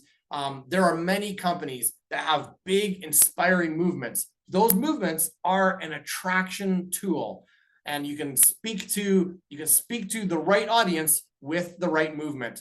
We even see this in politics, and this is true all over the world, but the US just had an election, so it's very fresh in many of our minds.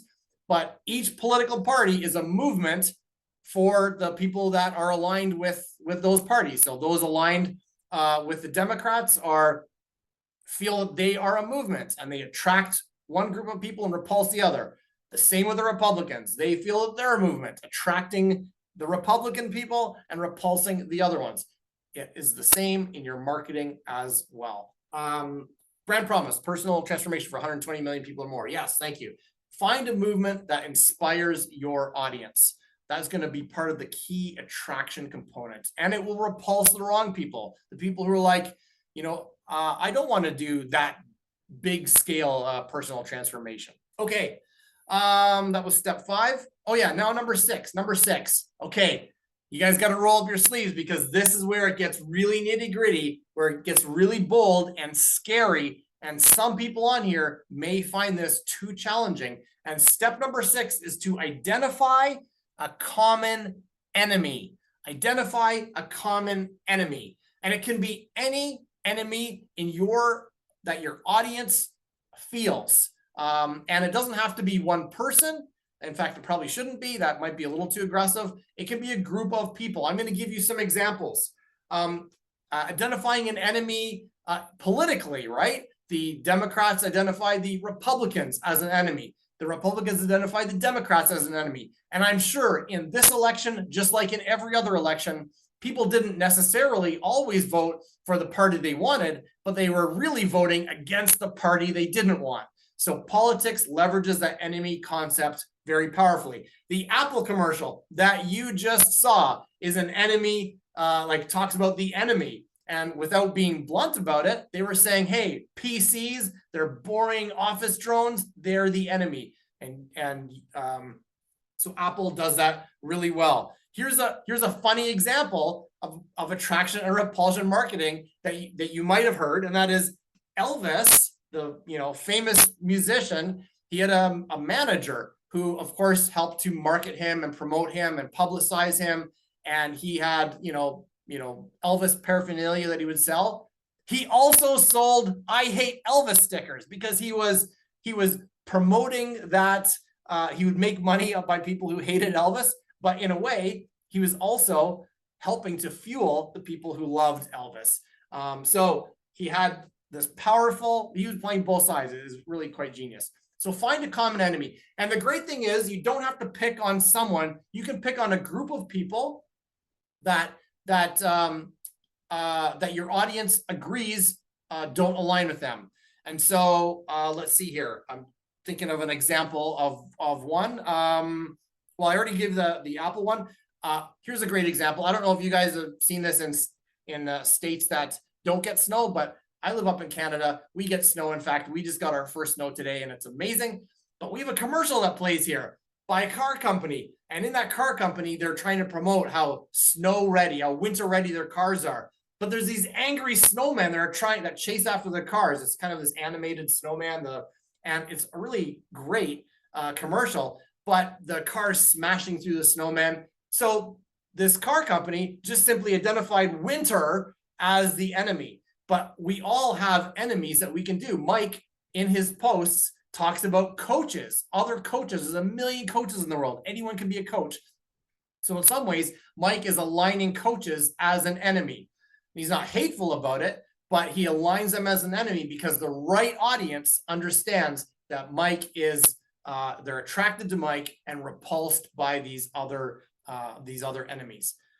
It's the principle of the enemy of my enemy is my friend, because you're aligning yourself with a person who also hates the people that you hate. So, all right, let's wrap this up. I'm over time, and I'm going to get this back to Mike here. Step number 7 is relentless consistency. Relentless consistency. You're being authentic. You've got your avatar. You're understanding who your avatar is. You're painting a big vision. You're identifying a common enemy. And now be relentlessly consistent in your marketing. Be relentlessly consistent. Do it all the time. I'll pick on Andy Elliott again. Love him or hate him, he does a billion videos. He does so many videos. And so even if you hate him, you can't help but see him all the time. And then the last one, number 8, is buckle up, because attraction and repulsion marketing feels scary. Even though it's more authentic, even though it's more effective, we all don't want to attract haters. We don't want to have haters. We don't want to get that 1-star review, but it is the more effective way to market your business. It is a more effective way to get leads, to get clients, to get the right clients, and to repulse the wrong leads and clients. So buckle up, because it is an exciting and authentic way to market, even if it seems a little scary. All right, I moved really fast, you guys, and I covered like a quarter of what I wanted to cover, but I want to make sure you guys have enough time with Mike for us to finish up here in style. So Mike, I'm going to hand it back over to you. Awesome. Everybody, look at your notes real quick and type in an action item or action items from what Aaron just covered. Do it right now. I'm impressed with you guys. We are going to end super strong here. I'm going to make sure we're going to be giving you the code to get the gift. And I have one more surprise to just exceed your expectations, only for who is here. And I promise when you see the surprise, you're going to be pretty darn excited about it. Okay. So let's see your action items. Everybody type in some action items in there. Identify the problem with my avatar has. Really good there. Eagle, courage creates results. Yes. Avatar, movement, consistency. Okay to have haters. Yes. Identify the avatar. I feel like I'm going to create a very compelling post now. You guys are egging me on to now create some extra polarity in the market. My team loves when I do that stuff out there. Okay, so man, I love this. Love this stuff. Team, can you put the link for the free gift, please? Okay, put the link in there. Can you give them the code? Okay, give them the code. So here's what we're going to do, everybody. You're going to go in. You're going to click that link right now. You're going to put the code in right now, and you're going to get it done. You know why? That code is like from one of those movies where the fuse goes and then it disappears. That code's going to disappear, okay? Because we put a lot of energy and effort into that product that I just don't want the code floating all over the world. So do it now. Go in, click the link, put the code. When you're done, just say done. And when you say done, I'll know it worked. I'll know it worked. And then I'm going to give you one more gift before we leave. And I promise you are going to love this gift. Some of our highest level legacy members have used this gift before, and it's going to be a great reminder for them. And an incredible gift for you. An incredible gift for you.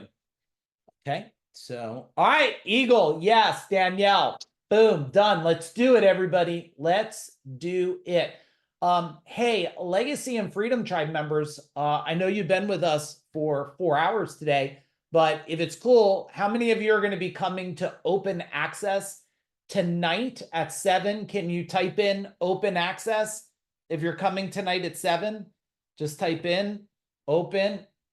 Okay, man, now I got you guys type in open and done and open and done. All right, cool. Well, open access is at 7 p.m. where you can show up and ask us any technical question at all about life, business, or wealth. We'll tackle that. I do know some of you probably have some questions for me. I'm going to give you a couple minutes for that, but I want to show you a tool real quick. And if you want the tool, we'll send it to you. I feel like this tool is going to be amazing. And I'm hoping with the tool, if you guys had an amazing time and you feel that we served you really well, would you be willing to do like a social media post and just say, like, you could just do Food Dog Group, hashtag love these guys or something? Would you do that? Just type in yes in the chat bar. I hope you will. And if not, let me just beg you to share our movement with one more great gift for you guys. This is a special tool we built for our company. It's called a risk mitigation strategy. Okay. Are you tracking with me here? A risk mitigation strategy. So what you do, everybody, and my team will send you a link. Probably maybe we'll have you say that you want this. Aaron, tell us how they should ask for this. So think about that a minute. What you do is you go in here and you put risk brackets. Are you following me? Money, leads, competition, conversion. You then put and it tells you in here, look, highlight this. It tells you what to do. What could go wrong here? Highlight this. Boom. Hey, what's the chances, the probability that you could have a money problem? I put 60% here, right? Maybe for some of you, I'm going to change it to 80%.